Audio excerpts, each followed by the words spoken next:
one singular purpose, and that purpose alone, which is to worship you in truth and in every honesty. Is there any way that we have erred? Is there any way that our ancestors may have sinned? We confess before a congregation of the whole of humanity to ask you, oh Lord of hosts, to have mercy upon us.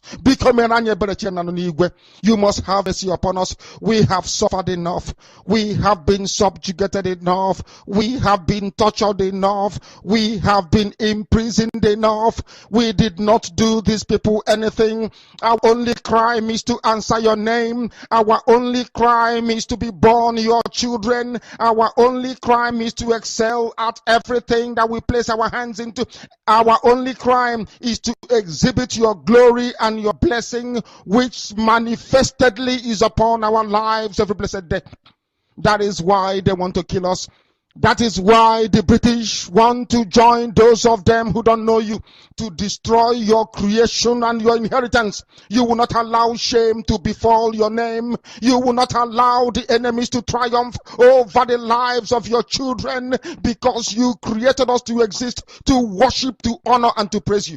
That is exactly what we are going to do when this Biafra comes. Because we remain every blessed day, Chukwuabiama binigwe, whiter than white and whiter than snow. Is there any way that we have sinned that you cannot forgive us our trespasses, to enable us to fulfill your own word, which was spoken thousands of years ago, that instead of what you promised not to come to pass, that heaven and earth will cease to exist? You opened your mouth, Chukwuabiama, to bless mankind to the coming of Yahweh Yeshua, who came here and said, let your kingdom come on earth as it is in heaven. Those words can never be in vain, because they are anchored upon your holiness and your magnificence.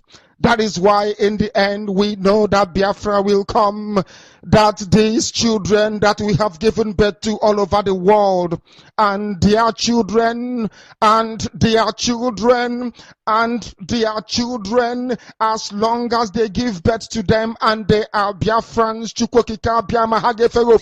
they will worship you in truth and honesty. Through this very work we are doing, mankind will come to understand you. Let your miracle be wrought in our lives. Let us witness and behold your magnificence, your holiness, your mystery, and your grace under our command. O Lord of hosts, we call upon you. We call upon you to heal. We call upon you to provide succor to those of them who are inconsolable. We ask you to come and strengthen those who are weak. We ask you to restore hope where there is hopelessness. We ask you for inclusion where there is destitution. We ask you for one brotherhood, one camaraderie, one bone, one blood, and one flesh of your children. The Efiks and the Bibios, the Izon, the Shekiri, the Isobos, and also those of them from Isoto. We are traveling all the way to the lands of Igala. We are moving on from there to Idoma, to Igede, to the territories of the Igbo land. All these places we dedicate unto thee. All these lands of yours, we ask you to cover it with your mercy, because Biafra will come, and when it does, we will dance on the streets. I'm telling you, by the time that we are done, humanity will think that we are mad, we are drunk in your glory, and rightfully so, because your kingdom will come to rest upon this very earth. That very kingdom is the unadulterated, non-negotiable sovereignty of the Republic of Biafra, that your will may be fulfilled in our time.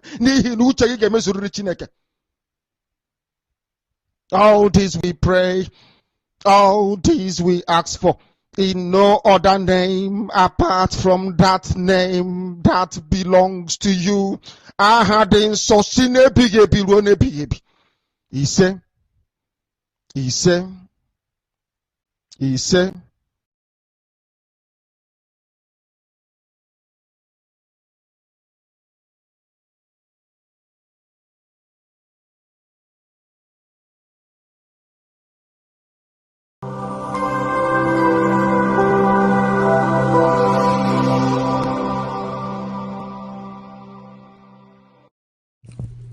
IPOB, one family. Biafrans all over the world. If we want safety and security for our people, then let's continue to support Eastern Security Network. All donations are welcome. No contribution is too small or too large. Do your part, knowing that freedom is in our hands and together we must all rise to the occasion. Go to our website to make your contribution, www.ipobinUSA.org/donate.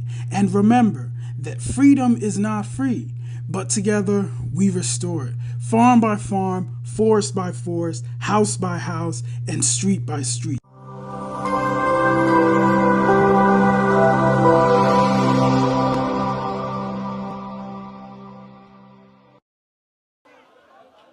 It is not enough.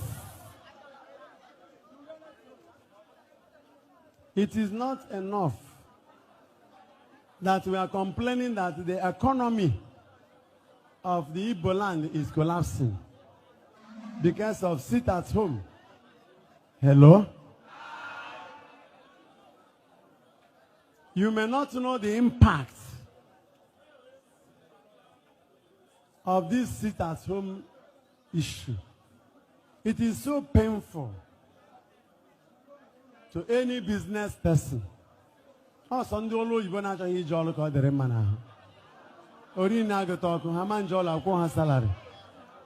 people who have businesses, so we have to lift our hands, because the secret of that sit at home is the releasing of Nnamdi Kanu. If Nnamdi is free today, sit at home will stop today. So lift your hand. We pray for prisoners, and one of us is in prison. And because of his importance, even the government could not stop sit at home. I say, go to work, go to work. Yet they are in their houses.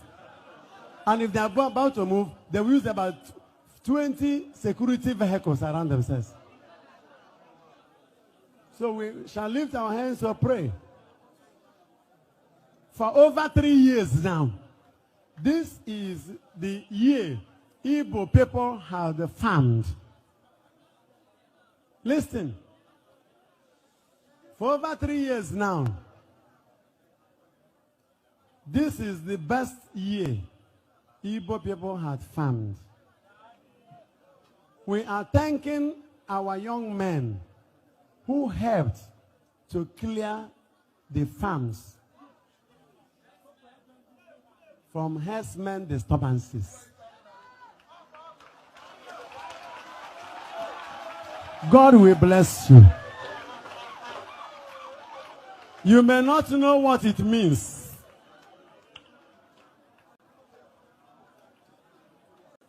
In Abogugu last time, one farmer was killed and the whole body butchered and was brought between Ozala and Abogugu. The body packed there.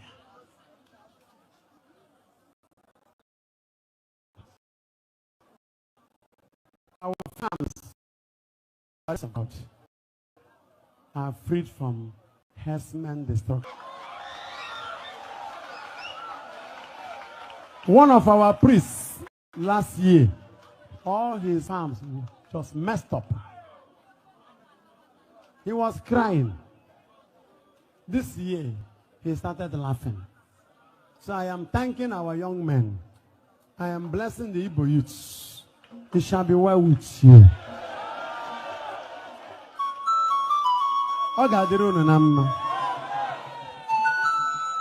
Amen.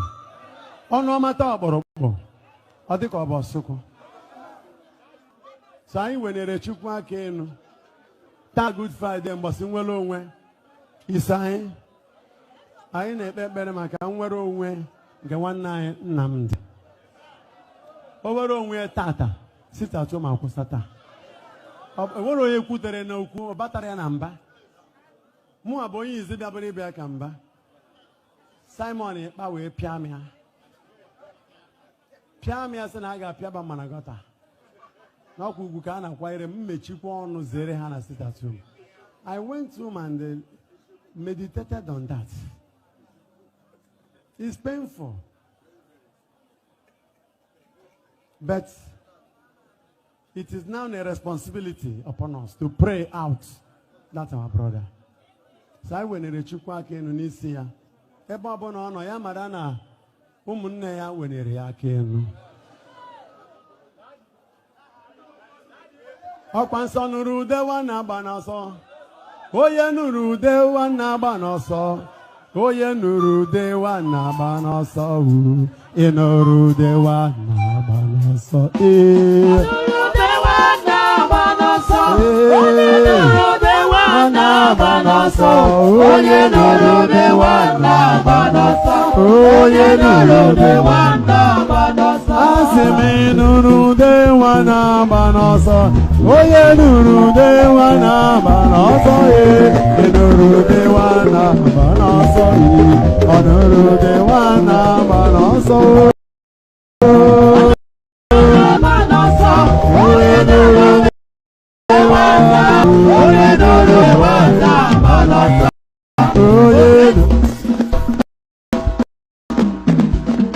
How do you cage Nnamdi Kanu? In fact, I want to call that Nnamdi Kanu should be released. A freedom fight agitator who said that, look, he wants liberation for his people. Why are you incarcerating him? Why are you not going to arrest Fulani men? Look at the bomb blast in train blast in Abuja to Kaduna. Up to today, our people are still being kept by these bandits. Where are the security? Where is the president? Where is the security act to go out and rescue these people? Tell me what is happening. It is a shame. Tell me, Igboho, they went after him in the southwest and were able to stop him. At least we're not hearing about Igboho again. Why can't they stop these Fulani men who are terrorizing this country and have made it impossible? They come to Benue and kill. Just in my local government, within the space of 40 people have been killed. More than 40 people. In another local government, over 20 people were killed. And then you want me to keep quiet. They want to intimidate us. I will never be intimidated. At least, let me talk. If at the end nothing happens, and some of you are keeping quiet, keep quiet to your shame. But I want to say that the rest of Nigerians, you people are joking. I raised alarm in 2016 that these things were going to happen. What is it that I have not said? I have said it. If Nigerians want to get out of this, they should arise. Arise television, as your name implies. Arise and let us liberate ourselves. President Buhari and his cohorts are not able to.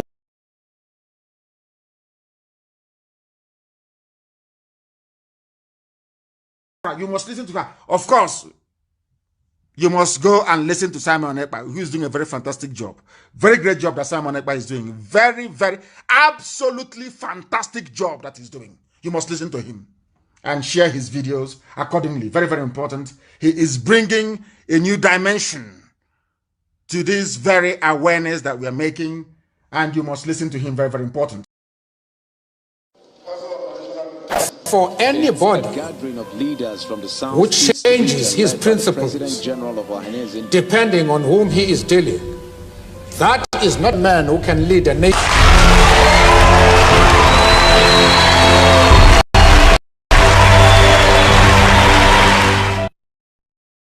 For anybody who changes his principles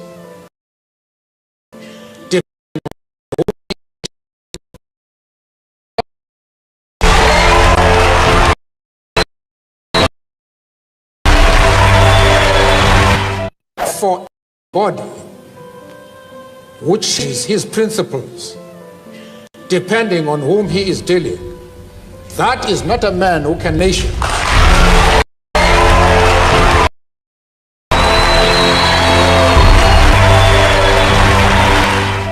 For anybody who changes his principles depending on whom he is dealing, that is not a man who can lead a nation. expect votes from the region you did not zone the presidency to. You said it was there before, and you're now saying something different. Please, don't expect our votes. And to the All Progressives Congress, which has zoned the party's chairman position to the north, let the president come from the south. Except you show signs that you are serious, it will not come to you. Nobody can dash you power. You take it. And we must show you that sign. And this is the time for us to show that sign. I wish to appeal. Professor Biozo makes an appeal to all political parties ahead of the next election, besides other requests. I call on all political parties in the country to zone the presidency to the southeast. I appeal to Mr. President to consider the release of Nnamdi Kanu and the other young Igbos in detention in different places. Governor Zodima believes that it is time for Nigeria to consider the clarion call of Ndigbo to ensure equity and fairness. It is now obvious from every indication that Ndigbo have also cried enough about their marginalization. It should also be clear to the political class that the time has come again for them to wipe out this another historical tears that has befallen Ndigbo as a group.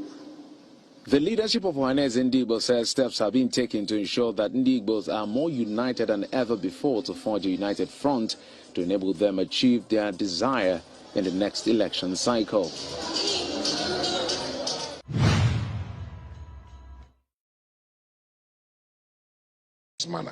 You have also heard that Abuja, where the seat of government in Nigeria is under siege. Benue State is under siege. We cannot continue to just play around and allow them to continue. We are equal to the tax. And today we are sending a message that Benue State is ready to confront the Fulanis from Niger, from Mali, from Senegal, from Mauritania, from Libya, from Cameroon, who wants to take over Nigeria as their land. We are going to stop it. We did it in 2004, and we are going to do it again. Yes, let me find out this from you. You don't have what you call the Benue State Livestock Guard, which is to implement the open grazing prohibition law. What is the job description of these guards? We already have that now, and they are implementing it. We have prosecuted and already convicted over 400 Fulani herdsmen who have besieged the state.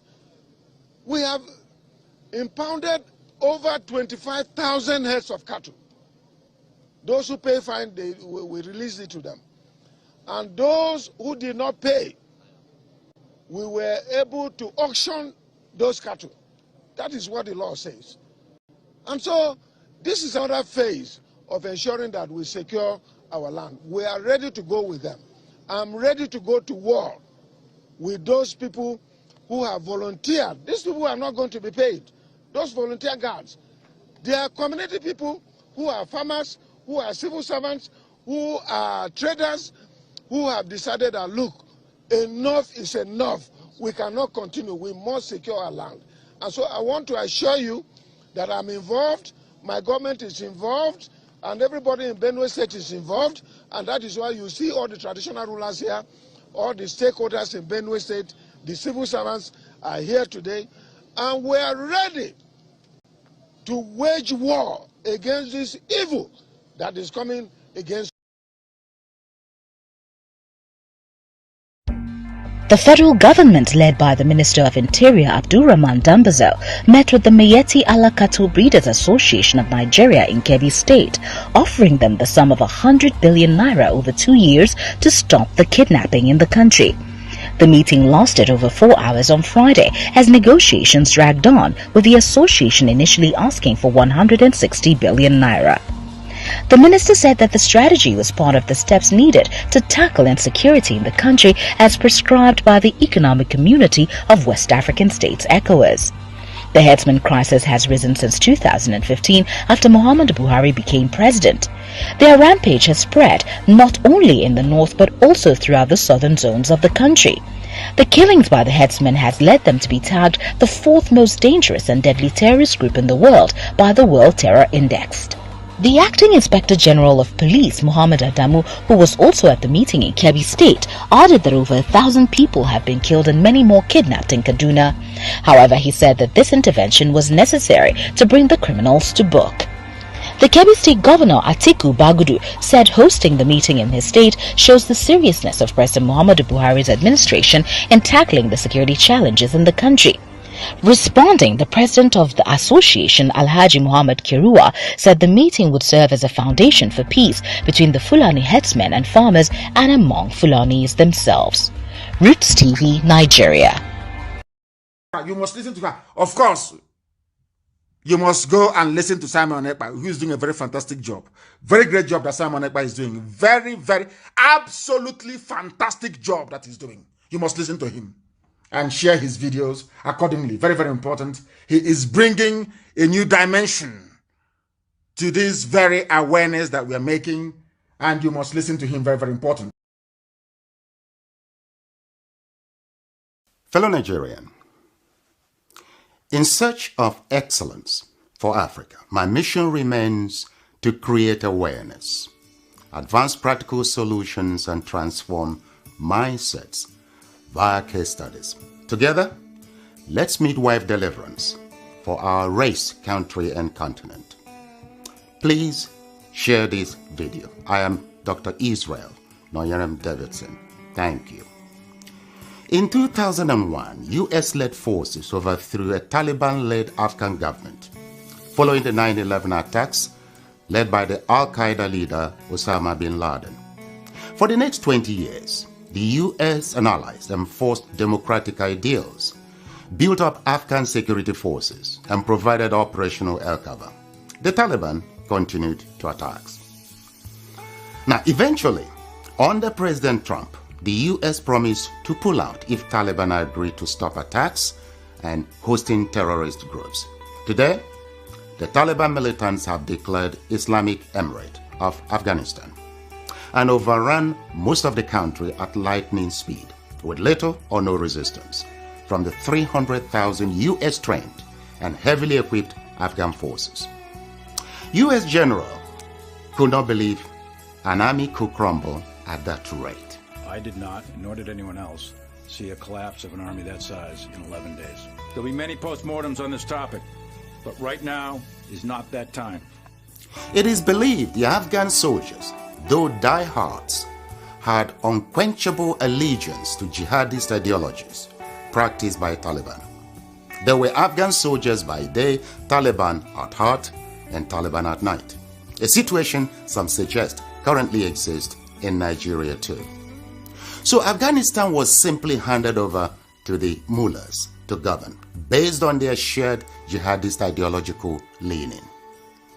The south and middle belt of Nigeria should wake up with urgency. The Afghan situation is cooking fast in Nigeria today. Afghanistan is #1 on global terrorist list. Nigeria is #3, second to Iraq. God began to speak to me about Biafra, and I'm worried. I stopped somewhere last month, and I'm going to throw a little light on another one. And I pray that the authority concerned should listen to me. And it's a statement. Dialogue now, so that you should not be knocking the door for dialogue and there's no dialogue. That's what God told me. I keep saying it. I said there is a spirit in this young man. It is bigger than what physical eye can see. I'm not an Igbo man, I'm a Yoruba man, but I'm speaking as a prophet. I said what I see in this young man is bigger than him. You see, the man, the small boy that they call him, what is inside him is bigger. It's not just an ideology. It's bigger. I said, I see an animal. Which animal did I told you last time? Huh? I said what? A what?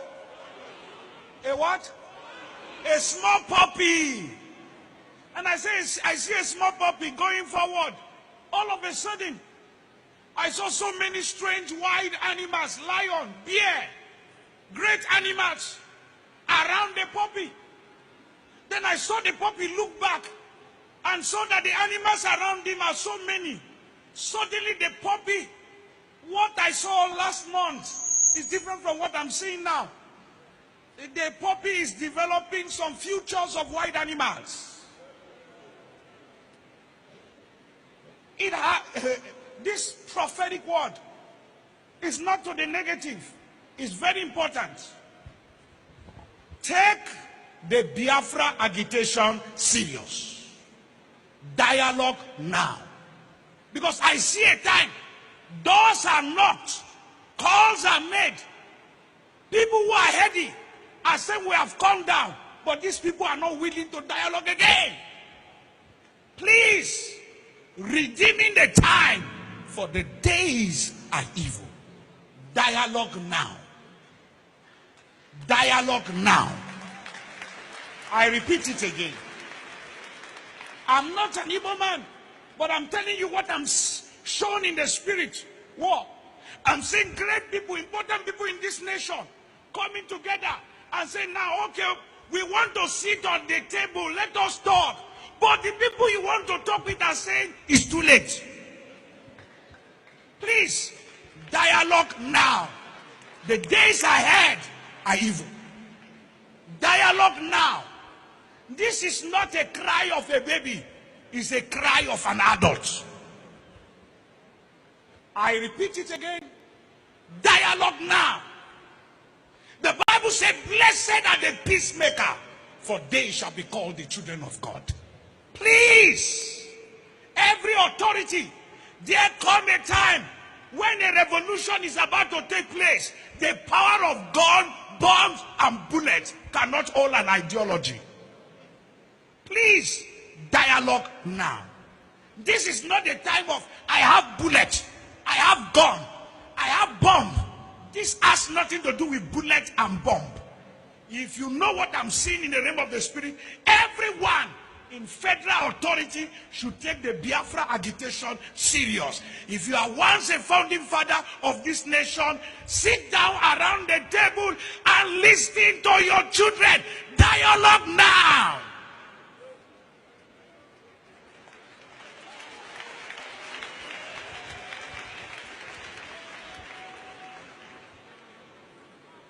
This is not the time to arrest anybody.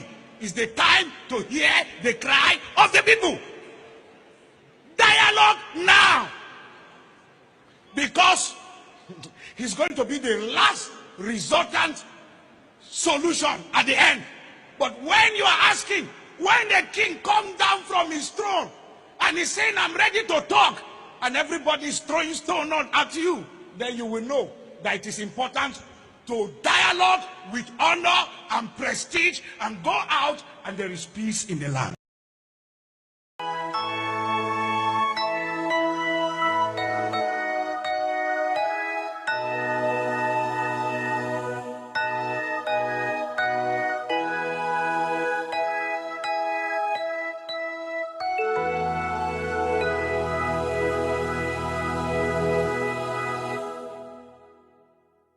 Land of the rising sun, we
Good evening, good morning, good afternoon. Welcome to the program today, live and direct on Voice of Biafra 97.5 FM, live and direct on Enter Biafra Channel 1 and 2, live and direct on live streaming app, Enter Biafra live streaming app, both on iOS and Android, live and direct on YouTube, and of course, IPOB Autopilot media platform. I welcome you this evening. I'm coming late, as you can see. This is very late where I am. And because of engagement, meeting upon meeting, I am coming late.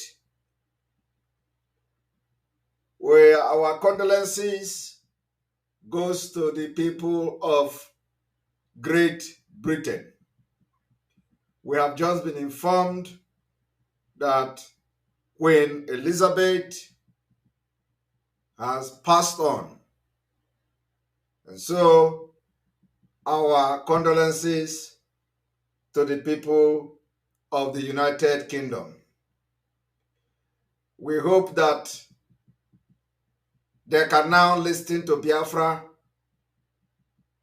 We hope that the United Kingdom can now listen to Biafra people before 2023, or at least by 2023. We hope that United Kingdom will sit down in their parliament and use the pass on of the Queen of England as a celebration of life to listen to the cry of Biafra people.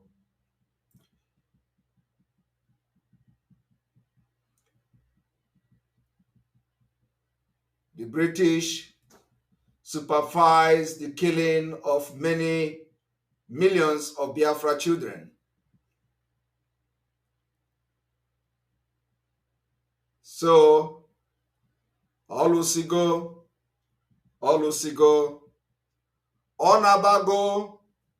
Onabago, we hope that Britain will understand that come 2023, we are ready to fight till Biafra is restored. I want to remind you all that the dragon flag is still on.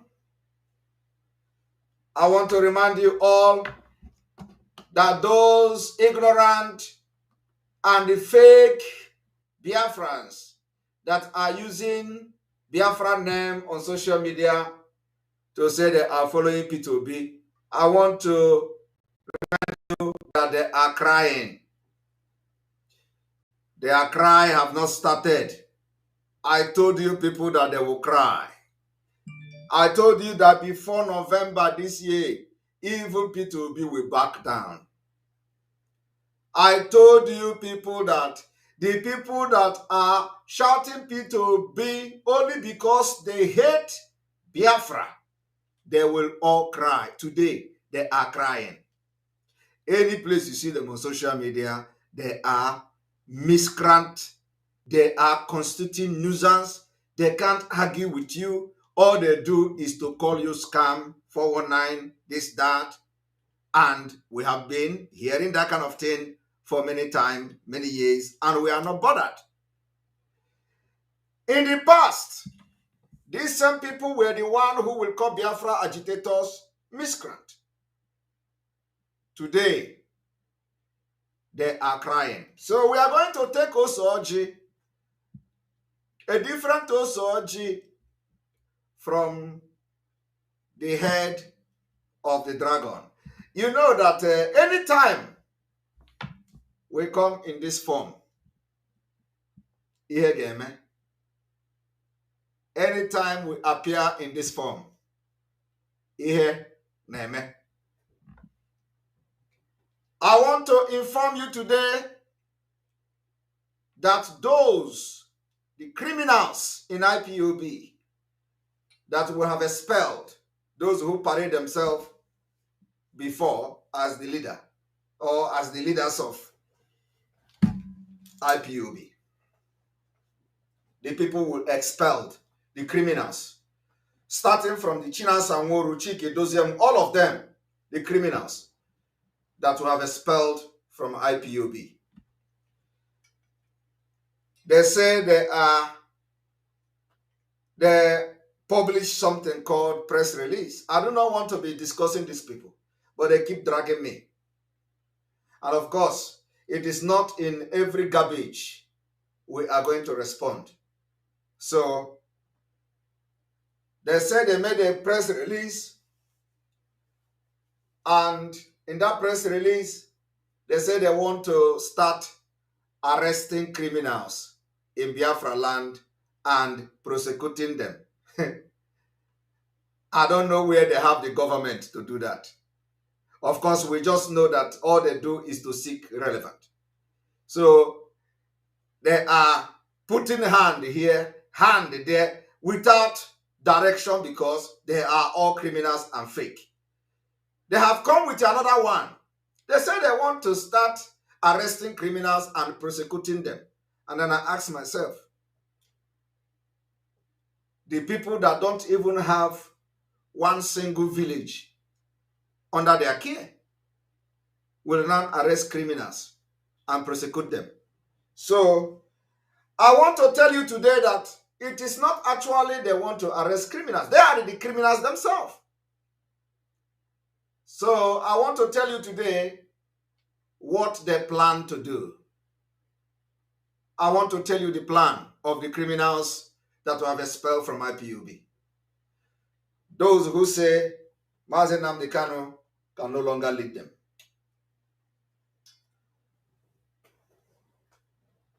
I want to inform you that the dragon flag is still high, very, very high, flying all over Biafra. So because dragon is a very significant creature in this movement, we are going to take our Osoji from the head of the dragon.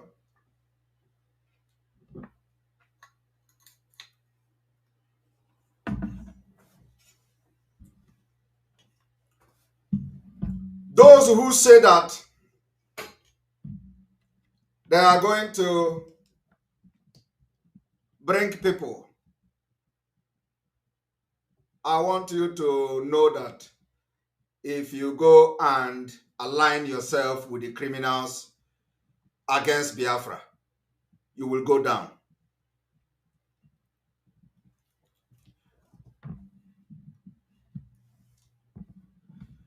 We have entered a different stage of this movement. Our focus now is to make sure that we defend Biafra in 2023. Those who are not part of us now, they are going to come as time goes on.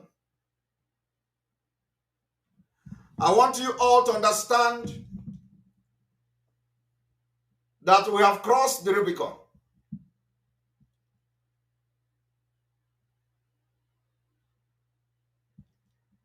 I saw a comment today on social media where somebody commented on Facebook and called Simon Ekpa a con man. That person is in Finland. He commented on a post made by somebody called Obi West. He called me a con man. I read the comment, I laugh. Tell him that I have seen his comment and I have taken note and record of the comment, including where he said Simon Ekpa has no property, no nothing in Nigeria. My message to him is that I have heard you and I have taken note of that. Some of them who think that they have one block in their village, they will go on social media and be bragging about it. When you talk about freedom, when you talk about protecting their people out of envy and jealousy, they talk about somebody they know nothing about. I know that somebody who is close to him is watching me now. Tell him that I have seen his comment, because they never believe that I will go as far as reading comments on social media. I read comments.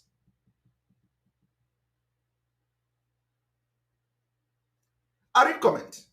Tell him that I saw the comment and I have taken note of it.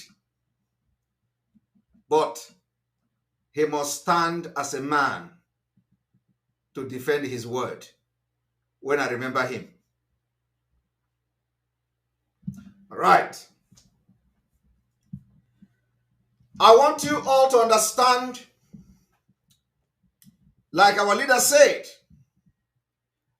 when our leader said we have mountains to climb, our enemies has been defeated. We have defeated all of them. I am telling you the fact. We have defeated all our enemies. I want you to understand that the reason why we are going to leave Nigeria next year, 2023, irrespective of what, is what I'm about to show you now. The following. But before then, let us go to what the criminals that we have expelled in IPOB have done. Let us go there.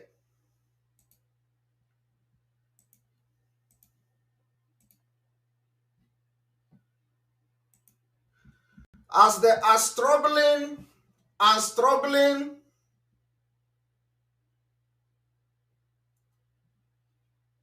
to serve the masters that they collected money from to sell Mazi Nnamdi Kanu in Kenya, they are not going to stop. I want you to see what the criminals in IPOB have resorted to do. The game has changed, says IPOB. They are not IPOB, they are criminals. The entire DOS has been expelled by Biafrans on the 28th of February. These people came, they say, the game has changed, says IPOB. Vow to arrest, prosecute criminals. We are all chasing after criminals in our land. Ask yourself, where is these criminals, or where are these criminals going to prosecute arrested criminals like them? Do they have their own court? Do they even control a village? Do they control one village? Is there any village in Biafra land where these criminals will look and point at today and they say, we are controlling this village. We have our own government. We have our own court. All of them are hiding. All the criminals, they are into hiding. They are into hiding. But what do? They dish out bogus statement just to serve the interest of the Fulanese. They say, They want to start prosecuting. You prosecute criminals in which court?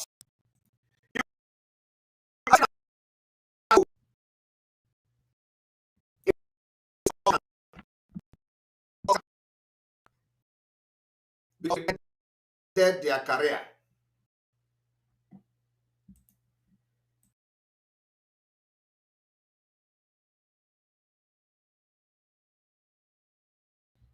Because we ended their career. We ended completely their career. For many years, these faceless criminals that sold Mazi Nnamdi Kanu, for many years, they give them money. You will not see the money anywhere. I want you to understand that the criminals we have expelled from the Biafra movement are on rampage. And of course, you don't need to understand. The Nigerian media are promoting them. The game has changed, says IPOB. Vow to arrest, prosecute criminals. And you don't need to, Nigerian media shared it. They reported it. Ask yourself, how are these criminals going to prosecute criminals in Biafra land without even having freedom? There is no direction, there is no vision, there is no nothing. This is how they have dealt with Mazi Nnamdi Kanu for years. For years. As I am talking to you now, there is no village in the entire Biafra that you will look at and say, this is where we have our government. We don't have government in Nigeria at this moment. We are not terrorists that will go to village and begin to set up parallel government. When we declare Biafra and defend our territory. When we declare Biafra and have our judiciary, have our police, have our everything in place. We can begin to arrest criminals and prosecute them when we declare Biafra. But these criminals, this illiterate nincompoop that we have chased out of the struggle, every time they issue statement is a disgrace to Biafra people.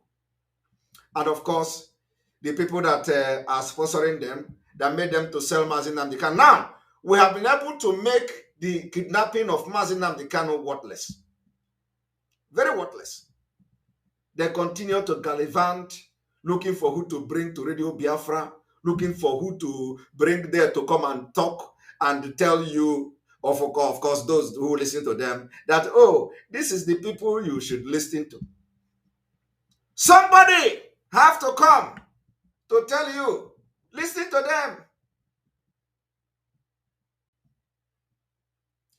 They are not, and they can never arrest Fulani. But let me tell you what they want to do. That is why the dragon is out. I want to tell you what they want to do. They say they are going to be arresting criminals. There is no criminals they are going to arrest. What they want to do is to replicate what transpired during the Anambra election. Anambra election. They want to begin to give guns to their criminals to go after ESN. They want to go after ESN. They collect money to go after ESN. Anybody that collect gun from them in the name of coming to look for ESN in the name of Ebubago, just go and write your will and say your last prayer, because you will never succeed.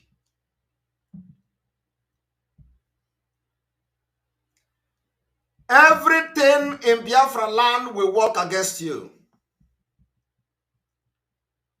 So I want to explain exactly what they actually meant by this particular statement that the Nigerian media are sponsoring. They have seen how resolute we are that there will be no election. They have seen how serious we are that Biafra will come next year. I was even told that the Mohammed Abbas in Kuwait, the murderer and criminal, Chinas Anworu in Kuwait, is laughing.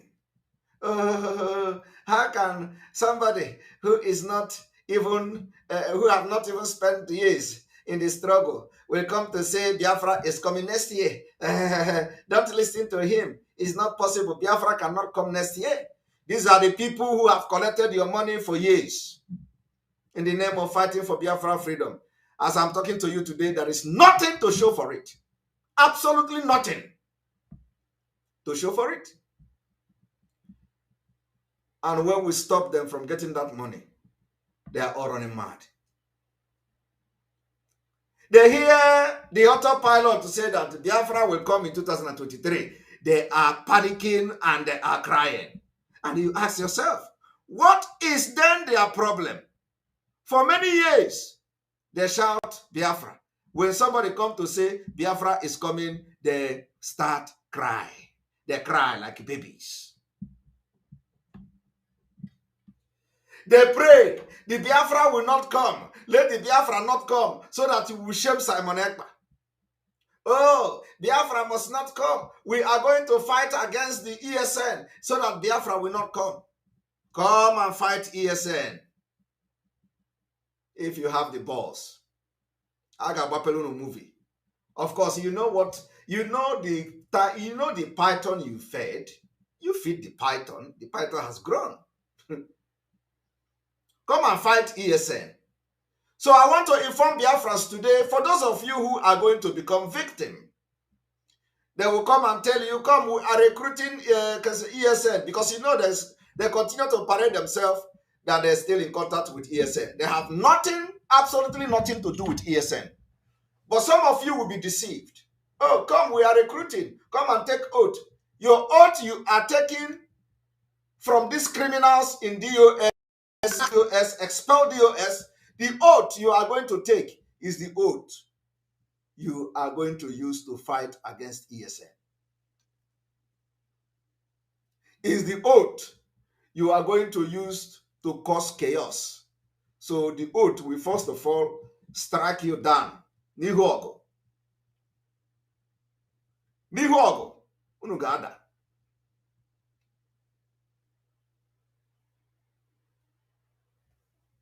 They say Biafra cannot come in 2023. How can Biafra come?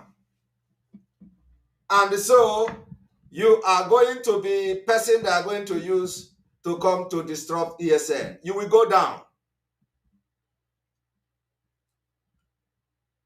We are entering, or we have already entered the liberation phase of Biafra.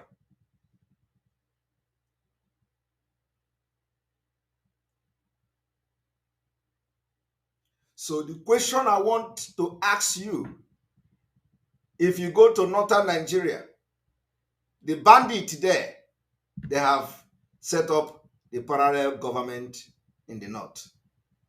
These people, for many years, all they do is to embezzle money. All they know is about money, money, money, money. So anybody that comes with a genuine mind to do anything, they think the person is doing the same thing.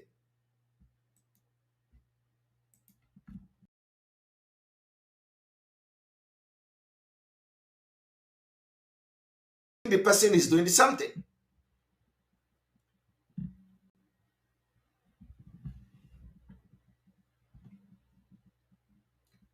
They say, oh, you are the person. How can the person say Biafra is coming and you believe him? How can the person say Biafra is coming and you believe him? There is no court of IPOB in Biafra land. There is no police of IPOB in Biafra land. We do not control any territory as in controlling or setting up parallel government, not at this time, but the day we are going to declare Biafra, we are going to do that. We continue to struggle. They are struggling now is not a Biafra. They are struggling now is for the Nigerian newspaper to always announce them. All they are interested in is to give out press statement. Faceless press statement for the Nigerian media to announce them. We have, that time is over. That time is over. And so therefore, I want to give warning to those who may be deceived into joining them.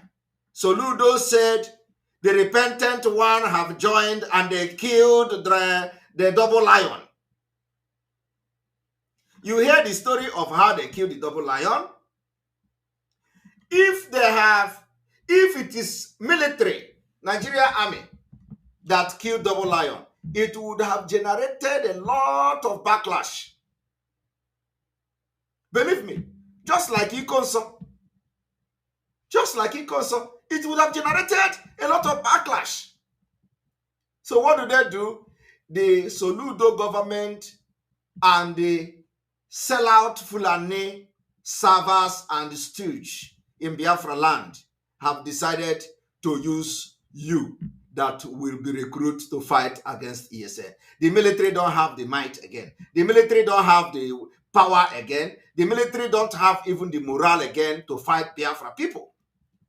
So out of envy and jealousy and wickedness against Mazi Nnamdi Kanu, they are going to call you, come, I want to recruit you to ESN. You are not being recruited. Anything recruitment from the DOS criminals have nothing to do with ESN. You are being recruited as a government killer squad to be used against ESN. So if you take up that assignment, consider yourself going to God at the end of the day, because you will not survive it. Not in Biafra land.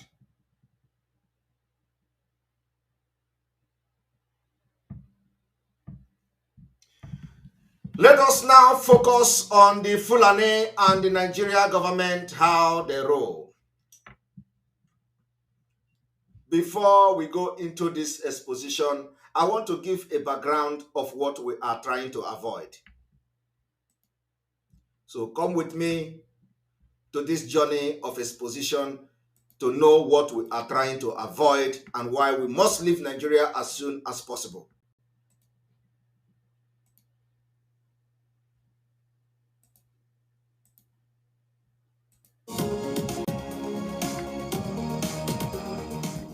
There was a time when Afghanistan was a modern state. Faith was a private matter, burqas were optional, women and men could travel together. Right next door, Iran was not far behind. It was at par with the Western world. Women could step out without a veil, even meet men at public places. But the Iran and Afghanistan of today are a lot different. Today, hijab is mandatory. Western clothing is frowned upon. Clerics dictate societal norms. Religious police patrols the streets. Civil rights are all but non-existent. What happened in these countries? They came under the Sharia law. Hello and welcome to Gravitas Plus. I'm Palki Sharma Upadhyay and I come to you with arguably the most controversial concept in the world, the concept of Sharia. It's back in the news after the Taliban took over Kabul. They plan to rule Afghanistan under the Sharia law, under the Taliban's version of the Sharia law. What does that mean? What will change in Afghanistan?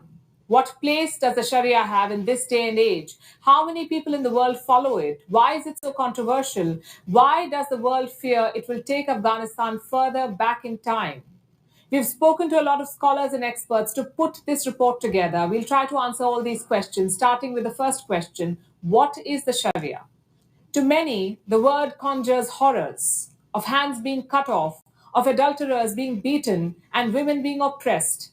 In fact, no religious law has ever had worse press as the Sharia has in recent times. Why is that so? Thanks to the misrepresentation, manipulation, and misuse of the Sharia. By whom? Islamic regimes, politicians, clerics, radicals, terrorists, they've all used the Sharia to rule in the name of God. So that is exactly what is happening in Nigeria. Terrorists, Boko Haram, Atiku Abubakar, Bola Ahmed Tinubu, the presidency, all of them have used Sharia to rule Nigeria. And recently, they are killing people. They call them blasphemies. The same doctrine, the same thing Boko Haram is fighting for, the same thing Bandit is fighting for, the same thing Mayete Allah is fighting for. And that is why I have said there is no Muslim Northerner or a Northerner from Muslim, from a Muslim from Northern Nigeria will ever go against Boko Haram in reality, because exactly what they are fighting for is this particular way of life. Chopping off hand, killing people, stoning them to death by blasphemy. And as I'm talking to you today, in the 12th northern state, it is the law, Sharia. It's something the Taliban is bringing to Afghanistan. I want you to listen to this.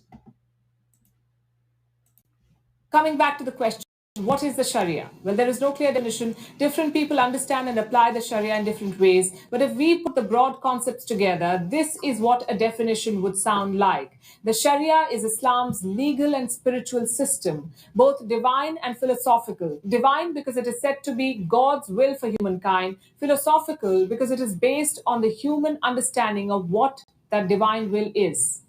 In Arabic, the Sharia translates to the clear, well-trodden path to water. The human interpretation of Sharia is called the fiqh, which literally means understanding. Now, these terms are used interchangeably, but they're not the same. Sharia is considered divine, permanent, infallible, but its understanding is human.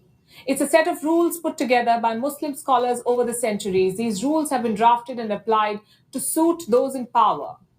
Where do the rules come from? Three sources: the Quran, which is Islam's holy book, the Sunnah, which is basically the deeds of Prophet Muhammad, and the Hadith, the sayings of the Prophet. There's a range of other sources to work out how God wants Muslims to live. There is no single law book, no definite statute, no set judicial procedure to determine what the Sharia is. It's really a vast collection of different, often conflicting interpretations.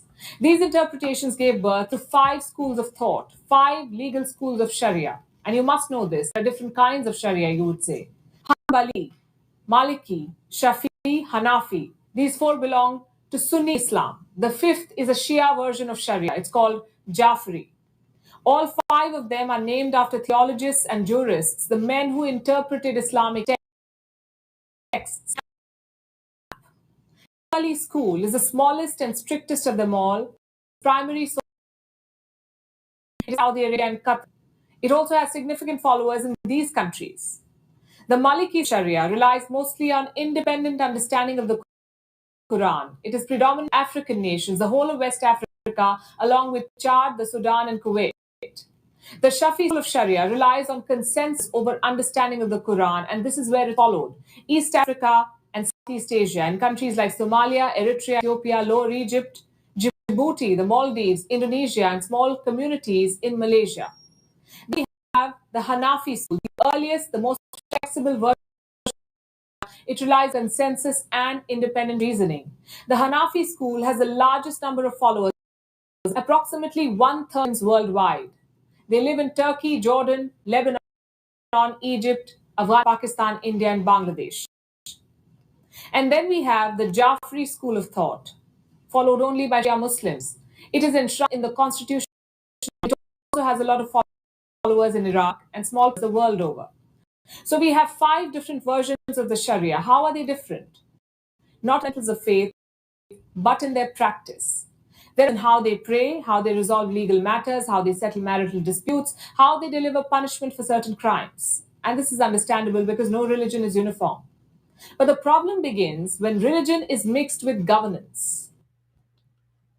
I want you all to understand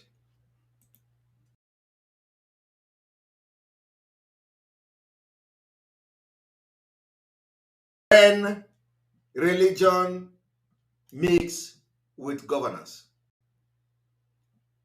Let us listen to how that happens when religion mix with governance.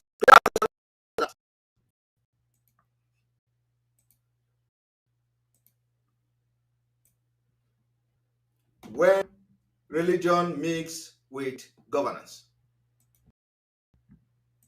Many Muslims who embrace the Sharia as an institute, that's where the problem lies. The Sharia was just supposed to be a way of living, associated with political power. When Eurocolonialism began to spread, the crown and the church came together. The church was used to further the rulers. The same thing happened in Muslim kingdoms. And while European nations later separated the church from the state, many countries did not. France, Britain, and other European powers had colonized much of West Asia, Africa, and Asia. When they left, leaders of the newly formed Muslim majority countries faced a dilemma. Should they govern based on previous Islamic values, or should they embrace laws inherited from colonial rule? Well, they chose the Sharia as the basis of their legal justice system. And this gave birth to all kinds of theocracies, hardline and moderate. Countries like Algeria, Libya, Egypt, the Sudan, Syria, Iraq, Oman, Yemen, Pakistan, they all had the Sharia. Even countries which were not colonized by the West adopted the Sharia. In 1932, Saudi Arabia was formed as a theocratic monarchy. Islamic Revolution. Until then, it was a secular monarchy. After the revolution, the clerics took power in an Islamic republic. Then in 1996, the Taliban seized power in Afghanistan, made it a terror regime based on the Sharia. What makes this law acceptable in some countries and horrific in others? Its understanding and implementation. Some countries enforce the most discriminatory and patriarchal aspects of the Sharia.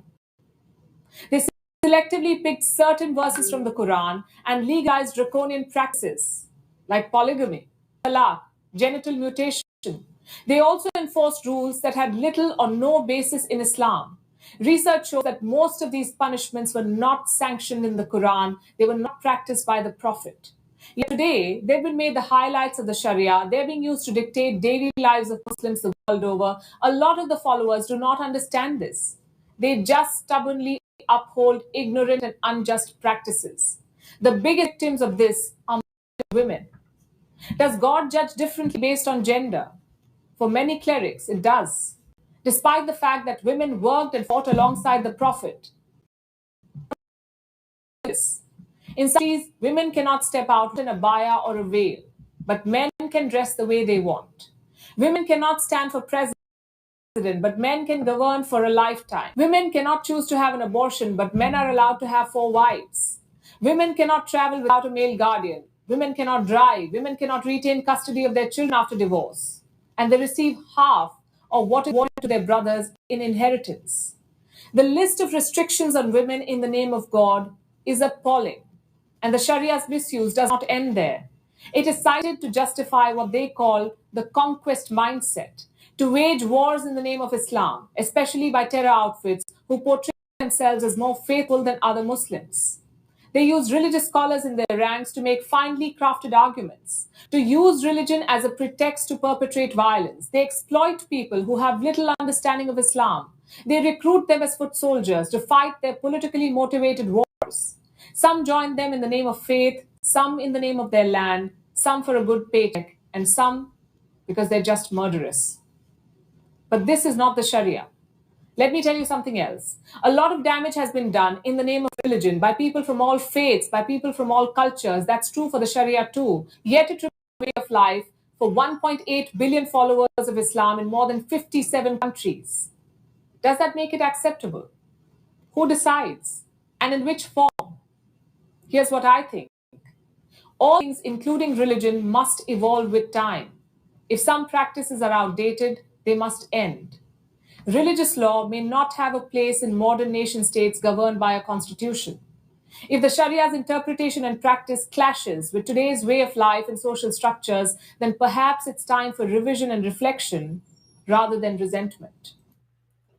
If the Sharia clashes with a modern constitution or the way of life, just like it is clashing in Nigeria. When people are being stoned to death in 2022 and is being supported by presidential candidates, those who have businesses in the Western world. Atiku Abubakar supported the recent killing of Deborah. Now, when religion clash with politics and governance, I want us to listen to this. Come and read with me. Come and read with me.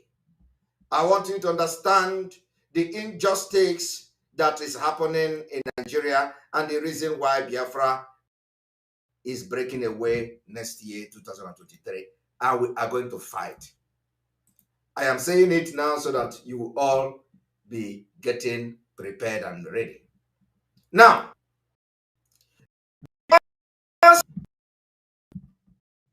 when religion clashes with governance, you are going to be reading a news like this. Train attack. How terrorists fooled Buhari government. Garba Shehu.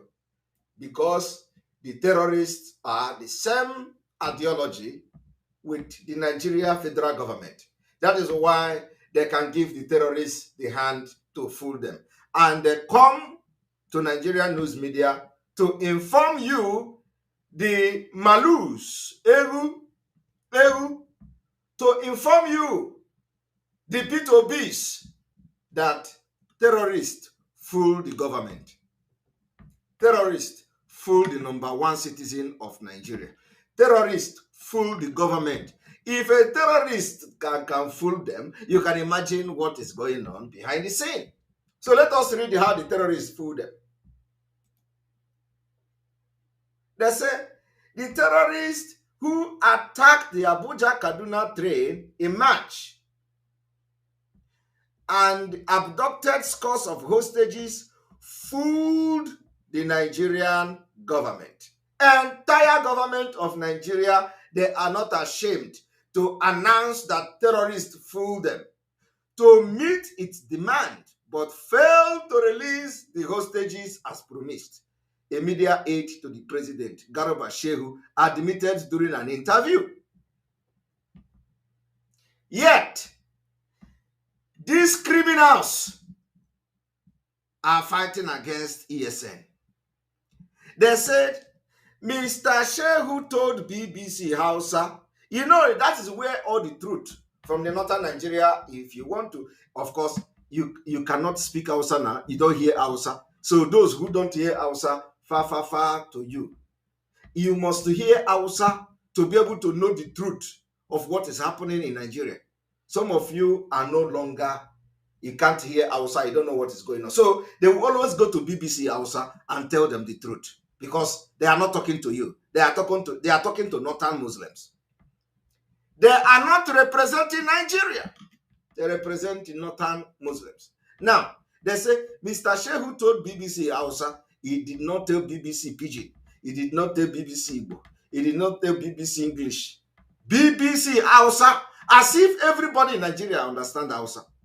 But when they want to talk about the national issue, they go to Hausa speaking TV and radio.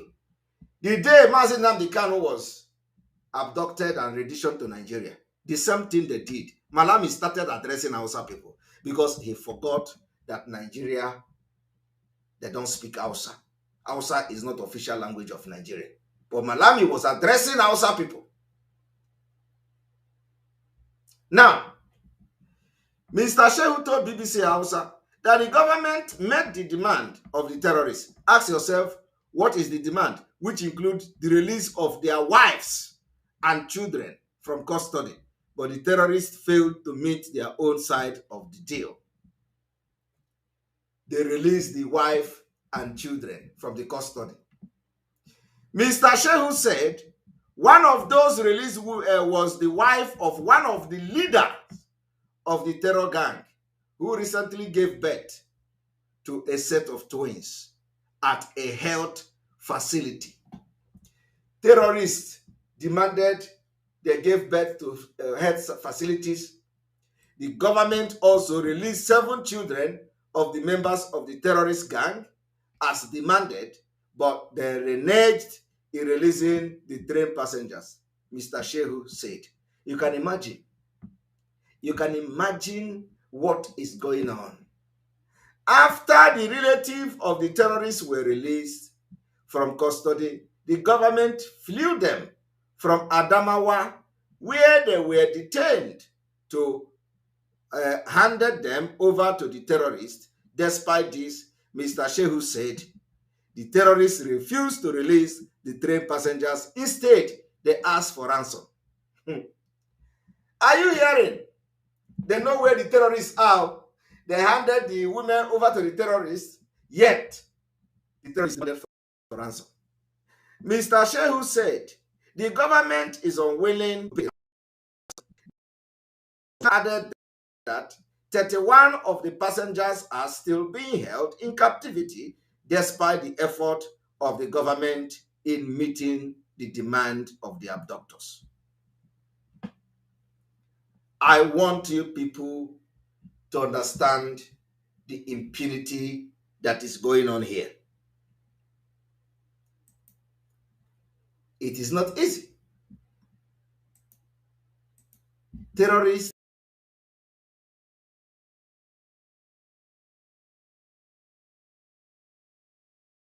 the government is the terrorists themselves. They sponsor them, they give them information, they aid them and do everything for them. You understand?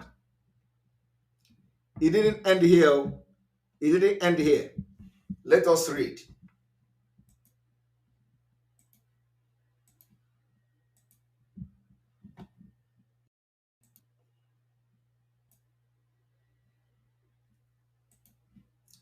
They continued.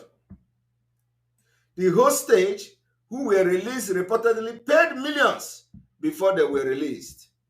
A newspaper publisher, Tukumanu, who negotiated the release of some of the hostages, also denied knowledge of ransom payment. Lies. Lies everywhere. Mr. Manu said he does not know if the relative of the hostage paid a ransom before they were released. Mr. Manu has also withdrawn as lead negotiator for the release of the captive due to the threat to his life, personal integrity, and the lack of support from the federal government. And we were told that he was arrested. I don't know whether it was we got information that somebody who negotiated the release of the hostages was arrested on his way to Holy Land, to Mecca or something like that. I don't know whether he's the one, so you people can correct me, because I come across a news like that. Somebody say we should turn off the comment section. Let us see how it goes. Turn off the comment section. Let us go there.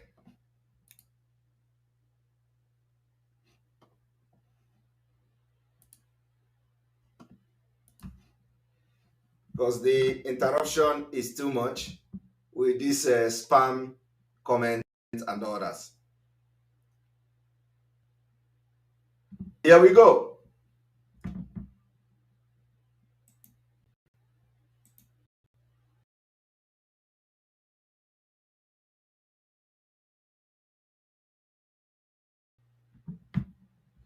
A moment.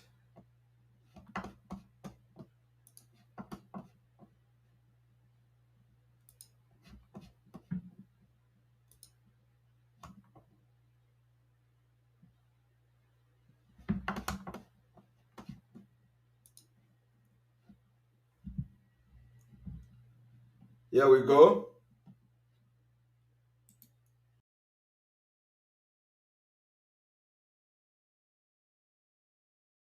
He said, yes, he is the one. So he is the one who was arrested. All right, so I was right. They say they prevented him from traveling to the Holy Land. So I was right. Let us go there.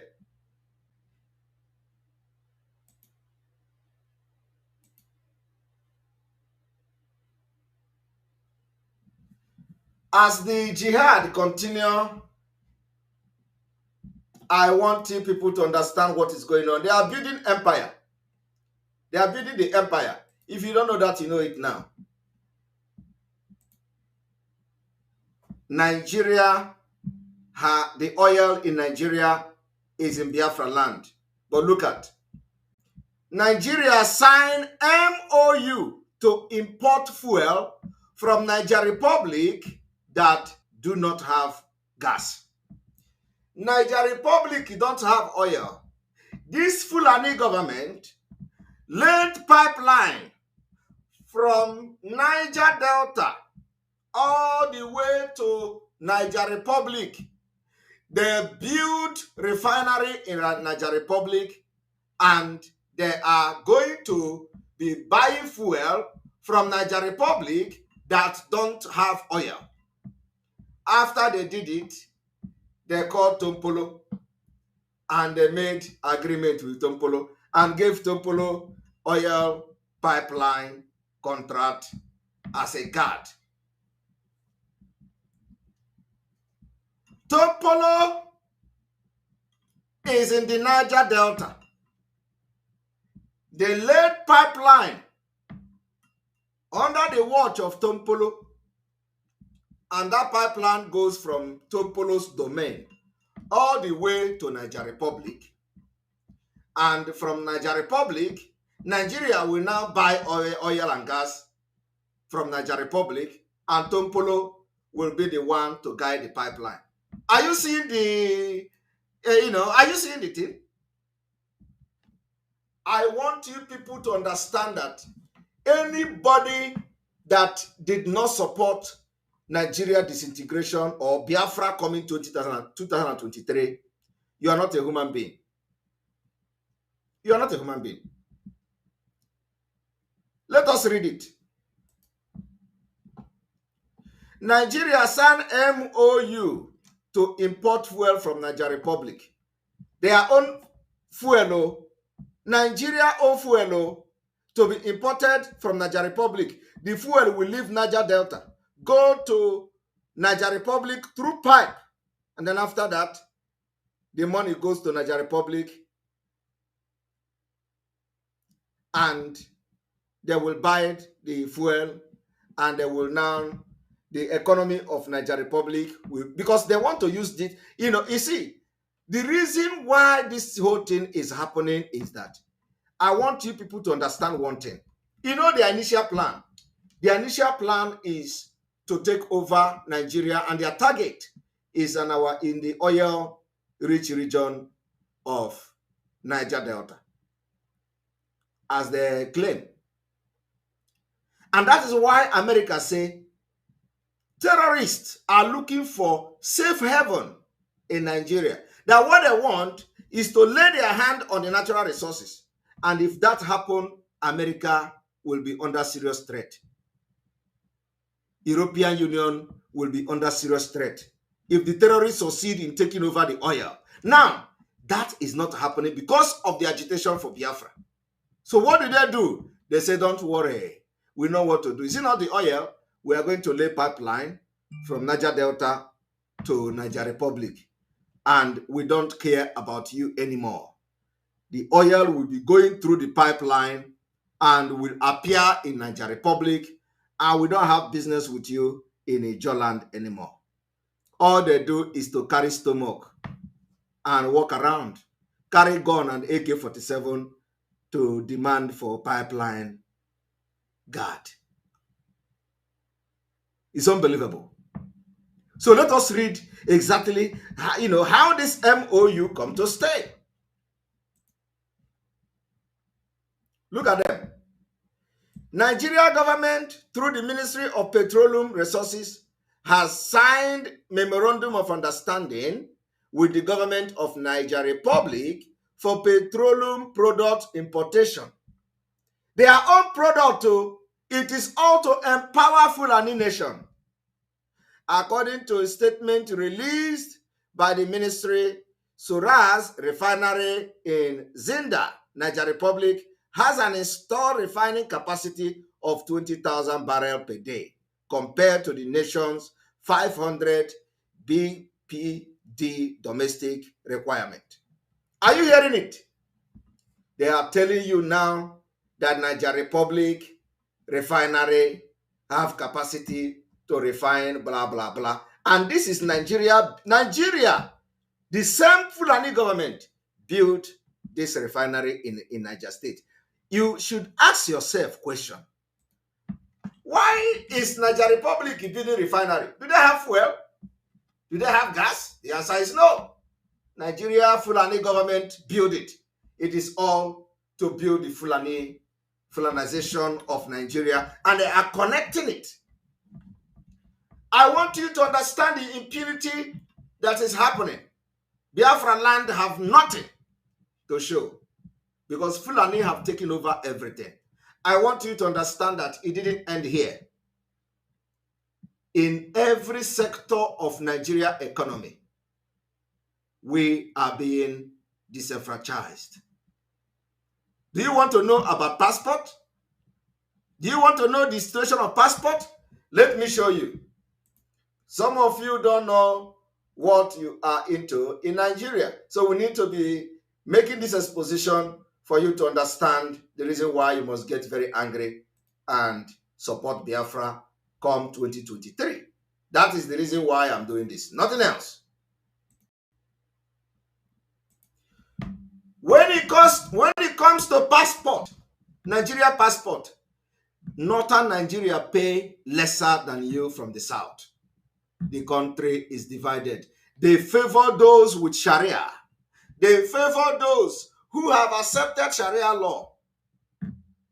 And they disenfranchise you who are Christians in the South. So, and they want to give you reason why it is like that. So are we going to read the reason why Northern Nigeria pay less to process passport immigration? Are you aware of this? Are you aware that if you are in the Northern Nigeria, you pay less to process Nigeria national passport? You are not aware of that. Okay, today you are aware. Now let us go and read. They are now giving you reason why Northern Nigeria pay less to process passport immigration review. Let us know why. Why Northern Nigeria pay less to process passport immigration? This is coming following the backlash the agency received on social media. So it is only when there is a backlash on social media, then they will now come to explain. The people you say you have elected to go to National Assembly to stop the Fulani from removing or reducing the money in the passport for Northern Nigeria and increasing the money for passport in the Southern Nigeria, the people are not talking. You said elect somebody to go there, go to Abuja, elect, talk to your senators, talk to. They are not talking. It is still you who elected them that go to social media to start ranting on social media, and they are not responding, and I want to tell you the reason. In the South, the booklet of passport is not even available. So let us read their reason. But you have senators, so this particular backlash is not coming from your representative. It's not coming from any of your leader. It's not coming from your governor. It's not coming from your House of Assembly. It's not coming from neither of those people. It is still you. You, the mumus. This is coming following the backlash the agency received on social media after it was revealed that Nigerians in the South pay more to process the Nigeria passport than their northern counterpart. Are you people hearing it? Because all of you in the South are threat to Fulanis. The alleged disparity, a quick check on the immigration website revealed a large disparity, very large one, between the amount a typical applicant from Kaduna State would pay compared to an applicant from Ekiti State. Are you listening? In one of the image that trended online on Thursday, September 1st, 2022. An applicant in Kaduna between the age of 0 to 17 is expected to part with a total of 10,750 naira only for a 32-page passport with 5-year validity. However, an applicant from Ekiti State requesting for a passport with the same specification is expected to pay 25,000 naira booklet fee alone. Are you people hearing me? 25,000 over 100%. Now, this is Ekiti State in Biafra land. In Biafra land, I was told that they are now collecting up to 60,000.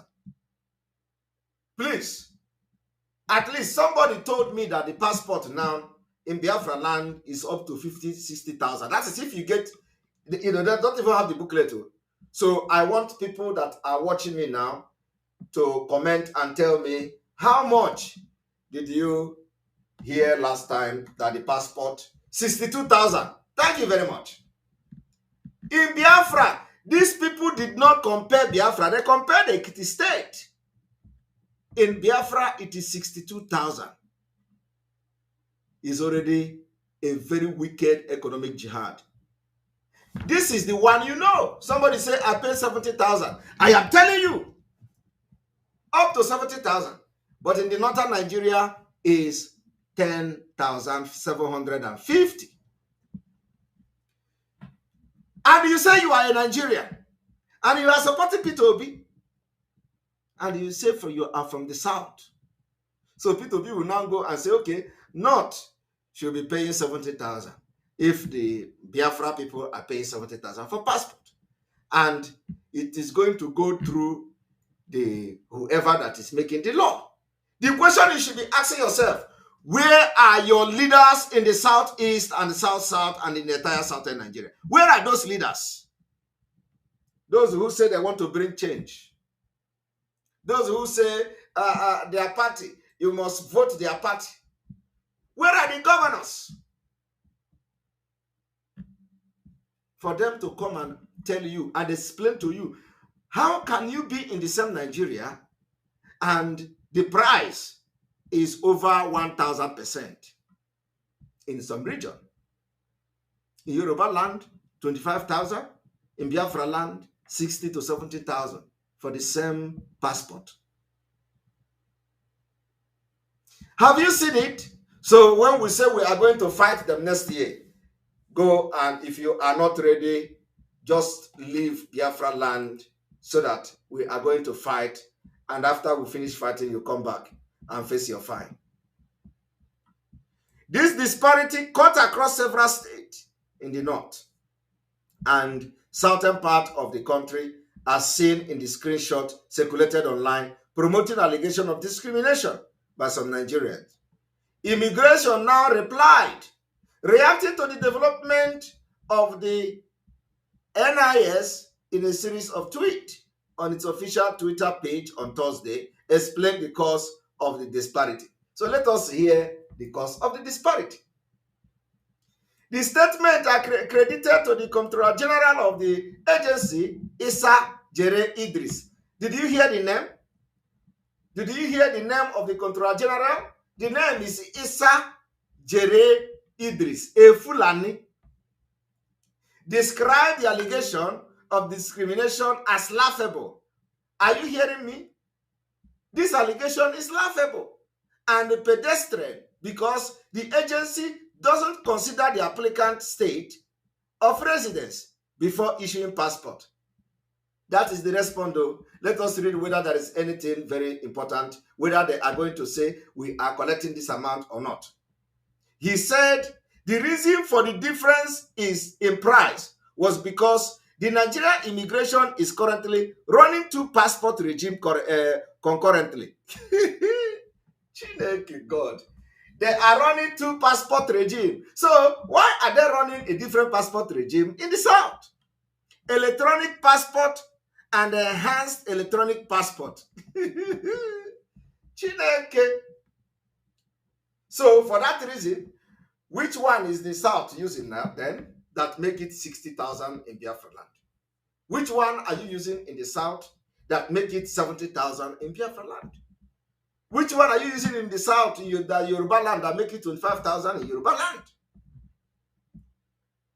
So I want you to understand the impunity.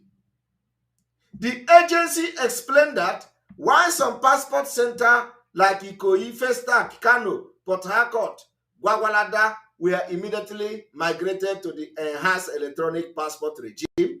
Most of the states in the north are still operating on the electronic passport regime, hence the price disparity.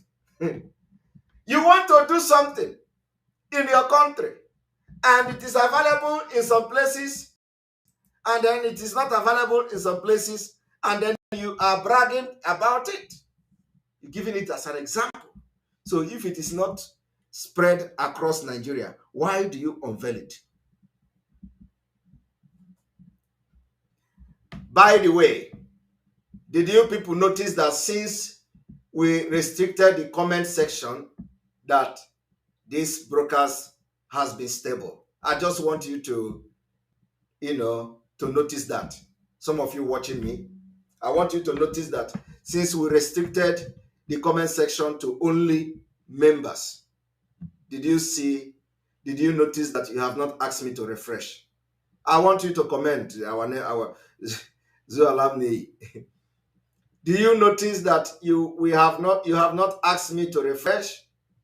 That is the reason why we have that membership, because all those who are member are the people that are really, of course, some people want to be member, but they don't know how to be a member. But the majority of the people that are coming here to attack the page, they come and attack. So when it comes to become a member to comment, they are not going to do that, because some of them, Zoo is not even paying them. Some of them, the criminals, are not paying them again. So they come here on their own. So they cannot use €2 or $2 to be a member to make sure that our broadcast goes smoothly. I am telling you the fact. They can't do it. So, but immediately we remove the restriction now. Some of them can pay. Some of them can pay to actually come. But if we see them and they are a member and they are commenting rubbish that is going to bring spam to the broadcast, we are going to block them. And they will go away, block them with their membership. So,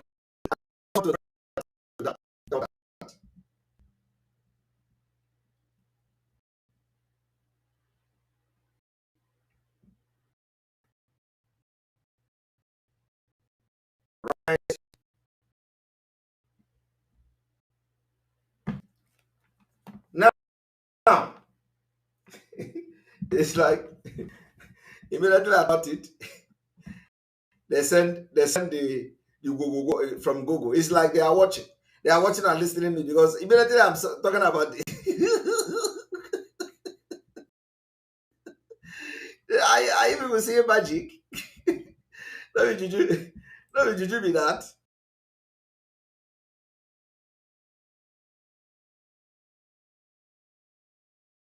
Let me juju me that. This one at juju now. I complete juju with this. All right. So because we came very late today, and we didn't come on time, it is better that we come than not coming at all. And we have been able to make our exposition today. Remember, our leader is going to court, and we are expecting that the sit at home is there, and we are going to continue to sit at home until further notice. So we are going to take calls today, and we are going to end this broadcast exactly 2 hours. Exactly 2 hours, we are going to end the broadcast. So we're going to receive calls. We are going to receive calls. Our line is open for you to call so that we are going to hear you. Here we go. The line is on.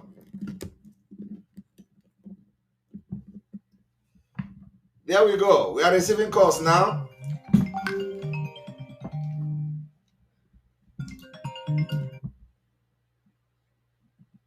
Welcome to the program. Good evening from here. Good evening.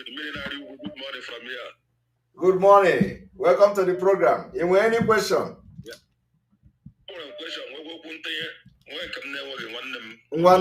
Go ahead with 2 minutes.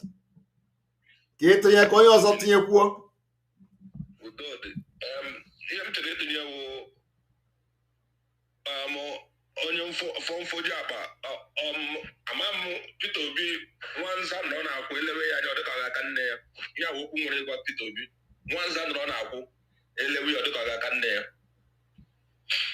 Yes. Peter Obi onye ọ chọrọ ịwụ amana m ka Peter Obi chọrọ ịwụ onye mmadụ onye riri akwa ọkụkọ lewe onwe ya n'ibu amana m ọkụkọ yiri akụ eyi nke ọha ama ka Peter Obi ga-eje efili n'ọnya nwa Gawo, the Lord of Nigeria, with hearing and going to lose every day.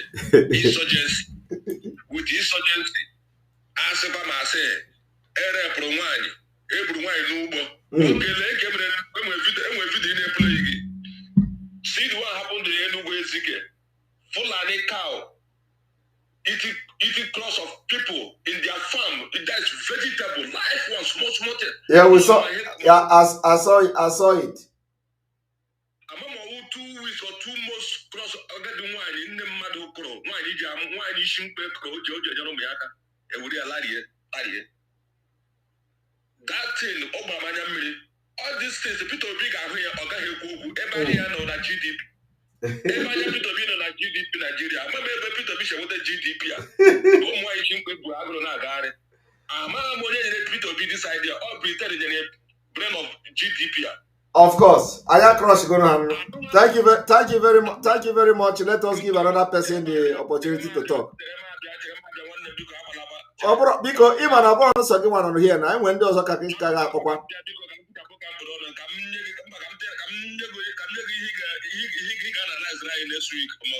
go ahead.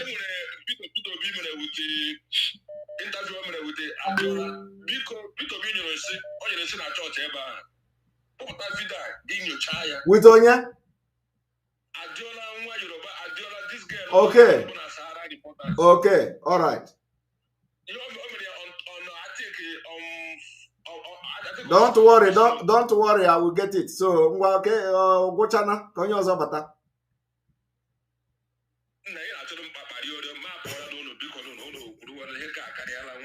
I'm asking you to about us also go again. Kuno. Only also get put in on the time I draw. Udo.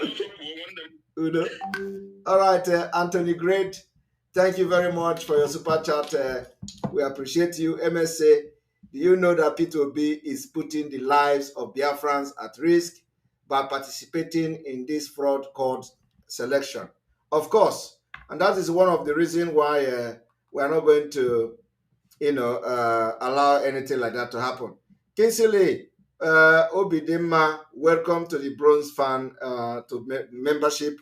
We appreciate you for joining the membership. At least your comment is not those who are coming here to cause problem. Welcome to the program.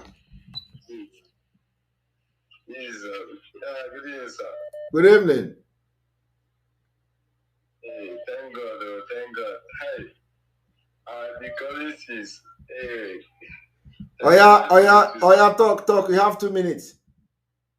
Okay, sir. So please, I'm reaching you on WhatsApp.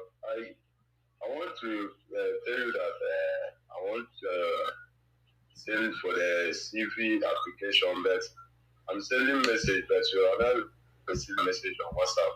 Why would you send me message? Why would you send me message? There is address where you can send your message to now.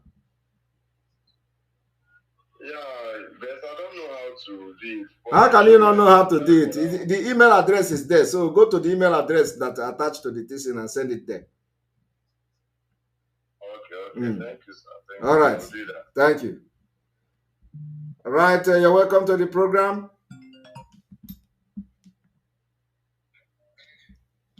Hello. Hello. Yes, good morning from here. Hello. Yeah, Bro Simon, good evening. Good evening. Can you listen to your phone, please? Okay. Okay, can you hear me? Yes, I can hear you now. Go ahead. All right, please. I just want to give some reports concerning this Fulani herdsmen in Enugu, especially the Ezagu side. Because why I'm saying this is because even some of the elders and the king, they are contemplating either to involve the Fulani, the Biatiala security something, in order to avoid the problem. Their crops always being eaten by this Fulani. Are you from there? I'm not from there, but my mother is from there, so it's like my grandmother's place, and they cry a lot about that. So you know that they are crying about that. Yes, sir. So why would they be crying about that? Are they not part of Biafra? Are they not part of Biafra movement? So there is nobody in what we are doing from Ezago that they are complaining and crying. And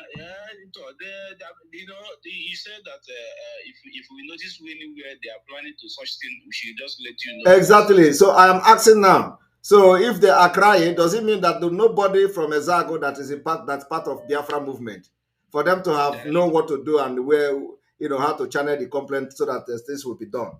So on onye si Ezago so the haneme.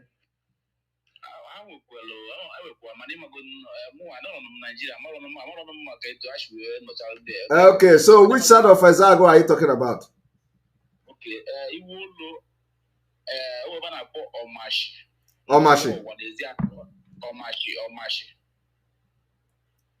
Omashi. Yes, Omashi and Iwolo. They are very close to this Amansi, Eba and the Fulani. Omashi and Iwolo. All right, so I believe your point has been noted, and we are going to look into that. All right, sir. Thank you very much, sir. Thank you. May God bless you for us. There we go. All right, sir.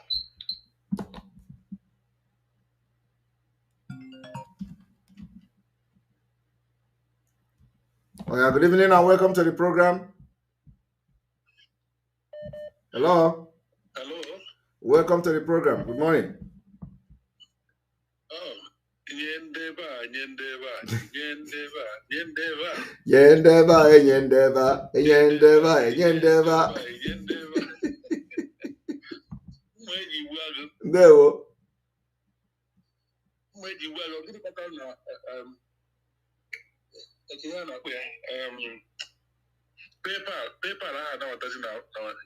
There. Super chats.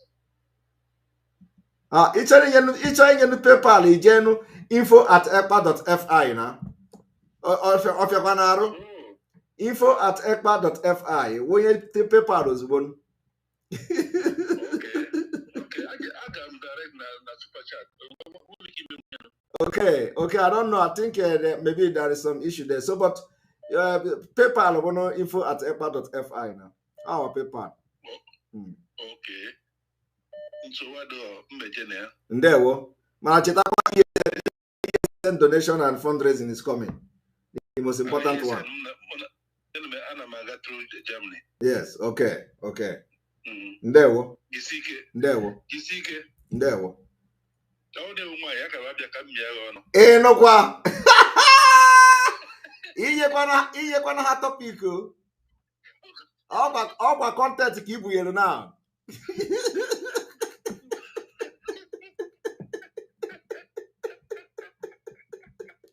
Asị na ha enweghị onye malụma na their families. Ịghọtago? So, ọbụkwara m nwakọrọ onwe m. What can I do?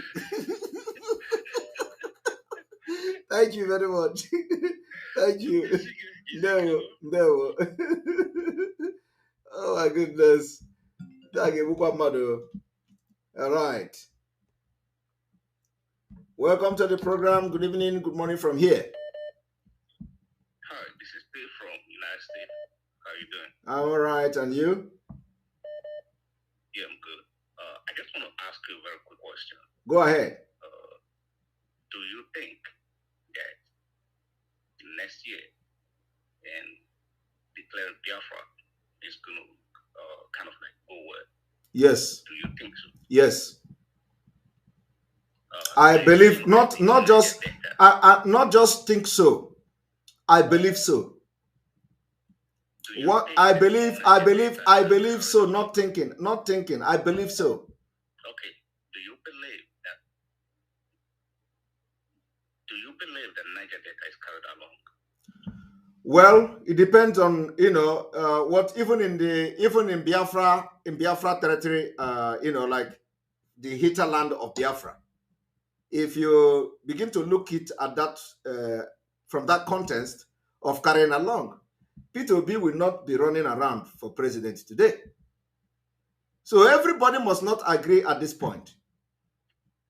You understand what I mean? I'm asking you these questions, yeah. We have, yes, the other part of Biafra is being carried along for those who want to be part of it at this point.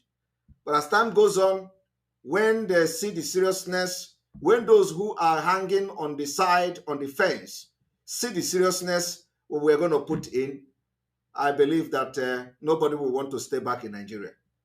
Because most of these people that have not joined us now, they don't want to take the risk because of the uncertainty.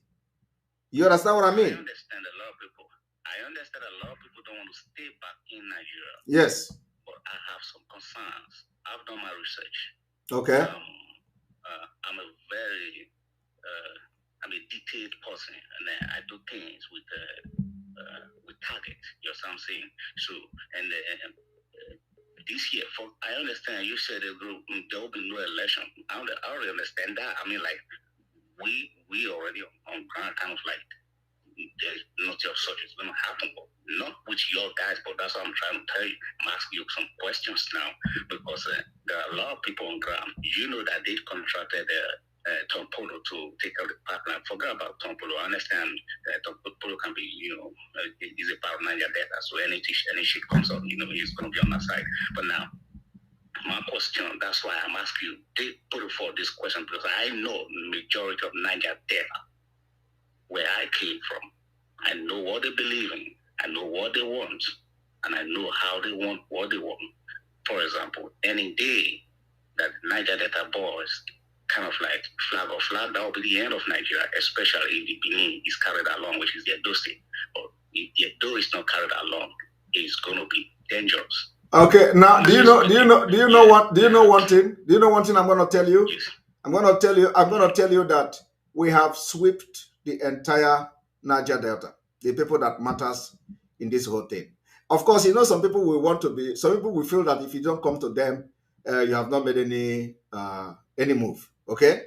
But I'm telling you now that but I'm telling you now, authority. If anything is happening, I'm telling you, Niger Delta indigenous. I know what I'm talking about. If you see, I am not concerned. No, listen to me. I am not concerned about what you as individual may feel or the information you have. You are entitled to that opinion. But if I will be concerned if you tell me that if that time come, they are not going to leave Nigeria, then I'll be concerned. So, but if the people you are talking with, maybe they are not part of us yet, and then they are, having that understanding that they don't want to be part of Nigeria, I'm okay with that. For the fact that they don't want to be part of Nigeria. So when we get to that bridge of them saying they don't want to be part of Nigeria, then we are going to listen to what they want to be part of. So when we get there, we cross it. Now, I'm not interested in whether they are being carried along or not, because we carry a lot of people along. Can I explain to you? Can I answer you, please? We carry a lot of people along in the coastal region. And we have ESN in the entire coastal region.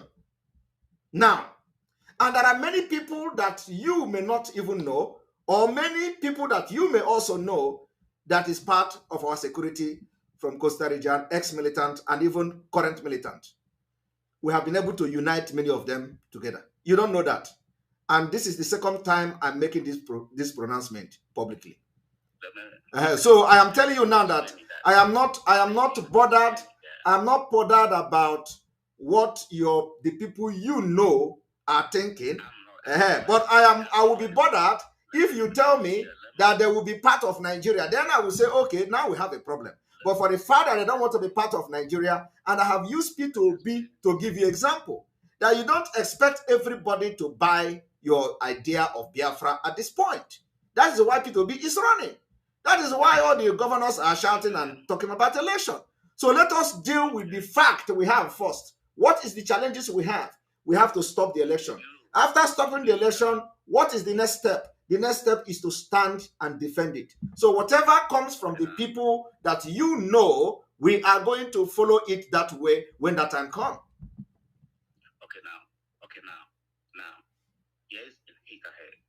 Now, you wouldn't like that the Southern Nigeria turn weapons against themselves. Would you like that? I don't understand. Would I like what?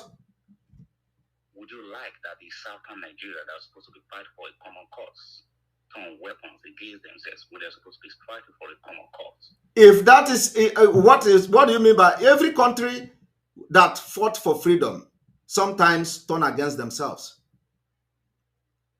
Are you aware of that?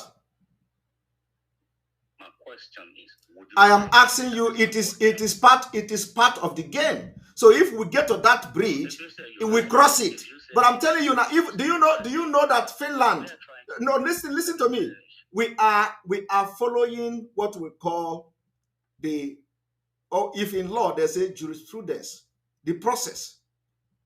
In this Finland, which is a civilized country, when they fought and got their independence from Russia, they turned against themselves. Today, they are one of the best countries in the world. So it is turning against each other is something that Nigeria has implanted in us. So we are trying as much as possible to minimize the turning against each other. But if that is going to be happen, that's going to be happen. But we're going to solve it. Okay, no problem. Yes. Sorry, I'm taking your time because I like to really understand some certain points. No, I allow people who want to ask very important questions to stay. That's why I allow you to be talking. You know, other people I give them 2 minutes. But because you are asking important questions, and to some people, it may be difficult question, and some of them want to hear. So I want you to ask those questions, because when you come and sound like this, I really want you to ask the question so that I will answer you. And now, like I've said, that's what I'm saying. Yes. That's what I'm saying. You're the one talking when I ask you to talk for a long time. I have to, because you know the answer. Listen, the answer to that kind of question is not a one-way thing. I have to explain. Okay. What I'm telling you now, are you aware that Nnamdi Kanu has a target? Are you aware that he already delegated some certain assignments at every interval what should come on board? I spoke with Kanu's lawyer, all right, and I asked him to talk to him while in prison, and I said, I don't want to say all these things on air right now. You don't. That is nothing you are coming here to tell me. Listen to me.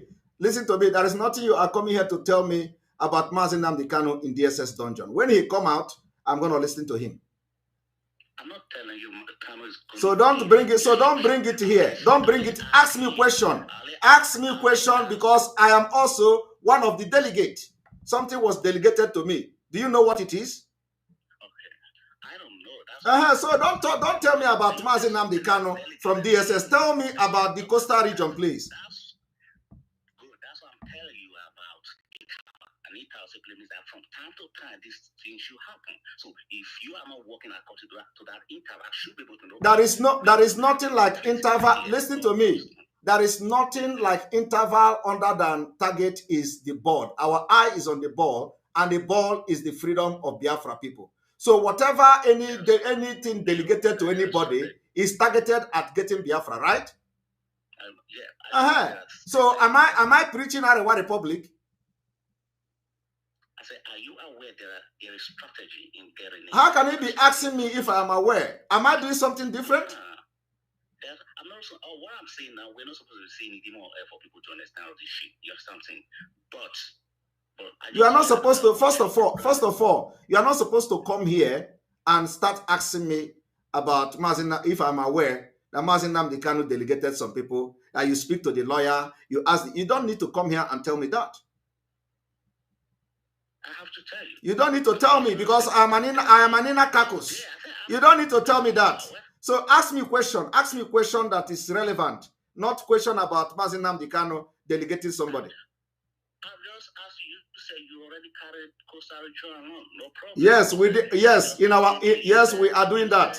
You're going to declare Biafra. You're going to fight. And then I asked you. I said, will it be nice that the Southern Nigeria turn weapons against themselves? Because I watch the internet and I see the way IPOP, I'm not a member of IPOP, I see the way IPOP turn against themselves on the internet. You are not a member. You are not a member of IPOP, and you are sending a lawyer to Mazin Nnamdi Kanu, and he responded to you. Kanu does not only deal with IPOP people. I didn't know that. So you communicate with him, and you are not an IPOP member. This is not argument. I didn't come here to argue. No, you are already arguing. So do you communicate with him, and you are not an IPOP member? With the lawyer? Both with the lawyer and both with Mazin Nnamdi Kanu. Of course. You see? And I sent a message. All right. So you communicate with him. And I said I communicated with Kanu. I'm not an IPOP member. Yes. I support his cause. It's as simple as that. You support his cause. And so, for freedom. Yes. And you are worried that Southern Nigeria will turn against each other. Because I'm saying to you now, listen to me very clear. Maybe you need to pass the message. Pass the message to who? To everybody, kind of like everybody listening to you, so that they can understand that the Southern Nigeria is not supposed to turn weapons against themselves. They need to come together. They need to come together. Because are we not together? Those who want exit from Nigeria, are we not together? I don't think so, because there's a lot of division. I can see a lot of division. Are you not divided in your own family? Are you in good time with everybody in your family? I don't have to be in good terms with everybody. That is the principles of life. You don't need to. You see, let me tell you, the condition when Biafra will be declared, the condition will unite everybody. So now it is uncertainty. A lot of people believe, a lot of people don't believe. So when you see yourself in Biafra, you are going to succumb by force, whether you like it or not. And if you don't want to succumb, you fight now. So when you fight, when you get tired, you are going to embrace Biafra. Thank you very much. All right. We're going to bring more people. Welcome to the program.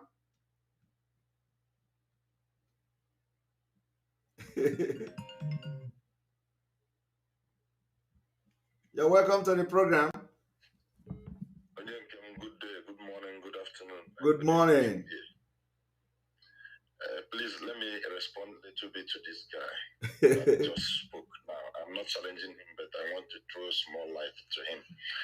I believe he's from Niger Delta, or that. No, he's from Edo State. He's from Edo State. He's from Edo State. He sound like one of them. They are just the same thing. But these people always sound as if there is a barrier or a blockade between them and the freedom fighters of Biafra. They always sound like this. If he is interested in this Biafra struggle, why don't he organize the people that he's thinking that is fighting against themselves? Why don't he stand like you as a person? Since he's interested, why don't he stand as a person to organize those people to approach us? Must it be you approaching them? Must it be Biafrans approaching them in this issue? Mazin Nnamdi Kanu did all his good when he was outside to bring these people together. But they're always complaining that there will be inflation, that they will be influenced. So what do they want us to do to bring them together? What exactly do he want? He should have said, what exactly do he want? Should we go and kneel down to them to come together? Should we go and kneel down for them to come together? How long should we preach to them to come to us, to come together or unite? Let them bring something to the table. Nothing. They are not bringing anything. They are saying, come together, come together, come together. Must we go to them to bring them together? He is not making any point. He is from there. He should have organized his people and tell them why. This guy is doing the rightful thing. So let us join them. That's what he's supposed to do. And when they come and we refuse, or you refuse to accept them, that's when he's supposed to complain. But he's not doing that. I think this guy is an agent. I don't think he's not a genius. No, when we see them, we need to also address them very well and respond to them. And let me tell you, because he knew you caught him on the leg. With the questions you're asking him, he said he sent agent to the DSS dungeon to see our leader. And when you ask him questions, he said, he himself said he's not an IPOB member. So what gave him the impetus, the right to go and see our leader in the dungeon? Anyway, I have a question before this guy called. Oh, yeah, go ahead. I've not called for a long time. Okay, thank you, my brother. One of my questions is this: we sincerely believe that there will be no election in Biafra land come 2023, but there is this program they had in Aba. They had in Aba this week, where Governor Kezi Bazo and where they have a kind of a gathering, and there were these youths, there were people trooping on that ground, and we saw these banners. So why should we allow banners to be posted in Biafra land for this election? Well, we are not wasting our resources, okay? And our eye is on the ball, okay? We don't want to waste anything. We don't want to waste anything. We know our target, so they can continue to do whatever they are doing. We have banned political activities of Nigeria in Biafra land, and that ban is still in effect. So let them continue. We know what we are doing. It's in effect, but when they continue doing this thing like this, they are confusing our. Like you should just listen, like I said it now, that it is still in effect, like as we said it. Nothing have changed. So anybody who wants to continue can continue. Just take it the way I say it. Okay, I believe you. I believe you. Now, 2023 is around the corner. So I pray, my knees are always on the ground, that we are living this, how do I describe Nigeria? No word again. You have said everything, that the way to describe this Nigeria. Well, let me give chance for others to speak. Thank you very much. Thank you very much. Thank you so much. Thank you. And also remember that some OB people are not happy, and they are all from this Benin, Edo State. Many of them are going out. So, and they are not supporting Obi because they love Obi. They are supporting Obi because of this Biafra. No way. There was this program this girl, Aisha had on yesterday or 2 days ago. Have you listened to that? No. Okay. If you have time, you listen. There's one good program she did. Okay. I will try to see if I can find it. All right. Thank you. Okay. If not, I will send you a link. Okay. You can send the link as well. All right. Thank you. Thank you. All right. We are going to take one more call and then we end it, because this is already 3 a.m. here, and I need to sleep as well. Welcome to the program. Good morning. Odogu Simon. Ndewo. Ona do fuma ndewo. Ya de kwala gị. Go ahead. Yes, Simon. We have a target in 2023 to exit Nigeria. Yes. And our target is to use this election thing they are planning. Yes. So that got me thinking. Simogo, I've been thinking, because on the time, these people can cancel this election. Say now I'm election. Then my question, if that be the case, they cancel this 2023 election, what are we going to do? Do we still have that opportunity? Imo go to declare Biafra. When we get there, when we get to that bridge, we are going to cross it. Okay, I got maybe, but yeah, I thought as much. So please, can I ask my second question? Go ahead. Yes, my second question is, because this thing has been bothering me. This question on Nigeria, the very, very personal to me. His job is to get us Biafra. That when he gets us Biafra, he will step aside. That he's not interested in any position or to be whatever in Biafra. Then, you, Simon, in well interest, or are you following the same line of Onyendu as in Enwete Biafra? Are you going to step aside also, or are you going to be involved in whatever we are going to do? I will not only get Biafra, I will get involved because I have a lot of things to offer. Yes, you know why I asked you this question? No. I was going to still talk to Mazin Nandekano personally, any dog program, to beg him not to leave. Because we need you guys. Because who know what I like Biafra and happens I like Biafra, then step aside.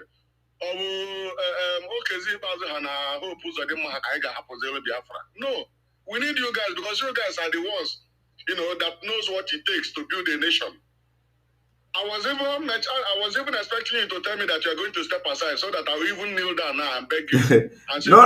I will get involved. There are a lot of things that we have to offer, even Onyendu. So you don't even need to bother.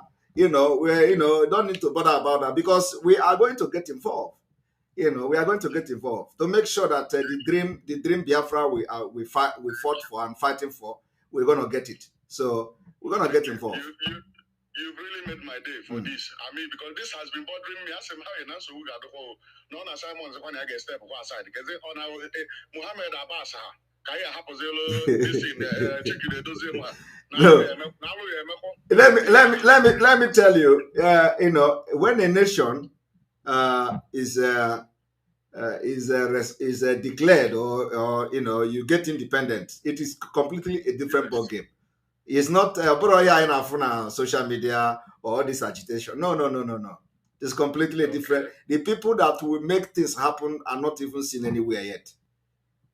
Yeah, that's true. You're very correct. Yeah, exactly. So forget all this you see everywhere. Nothing. It's completely a different thing.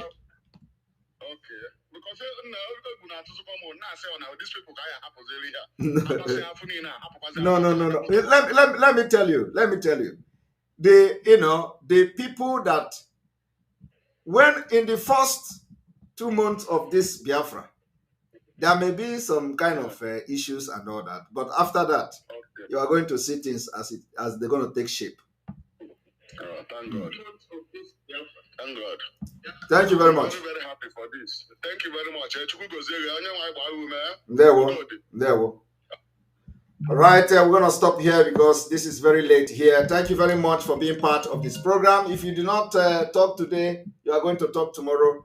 I will also question and answer tomorrow probably, so that those who have a question can, and we are expecting the OB people to call as well, so that we can talk and exchange some ideas and all that. So thank you very much for being part of the program.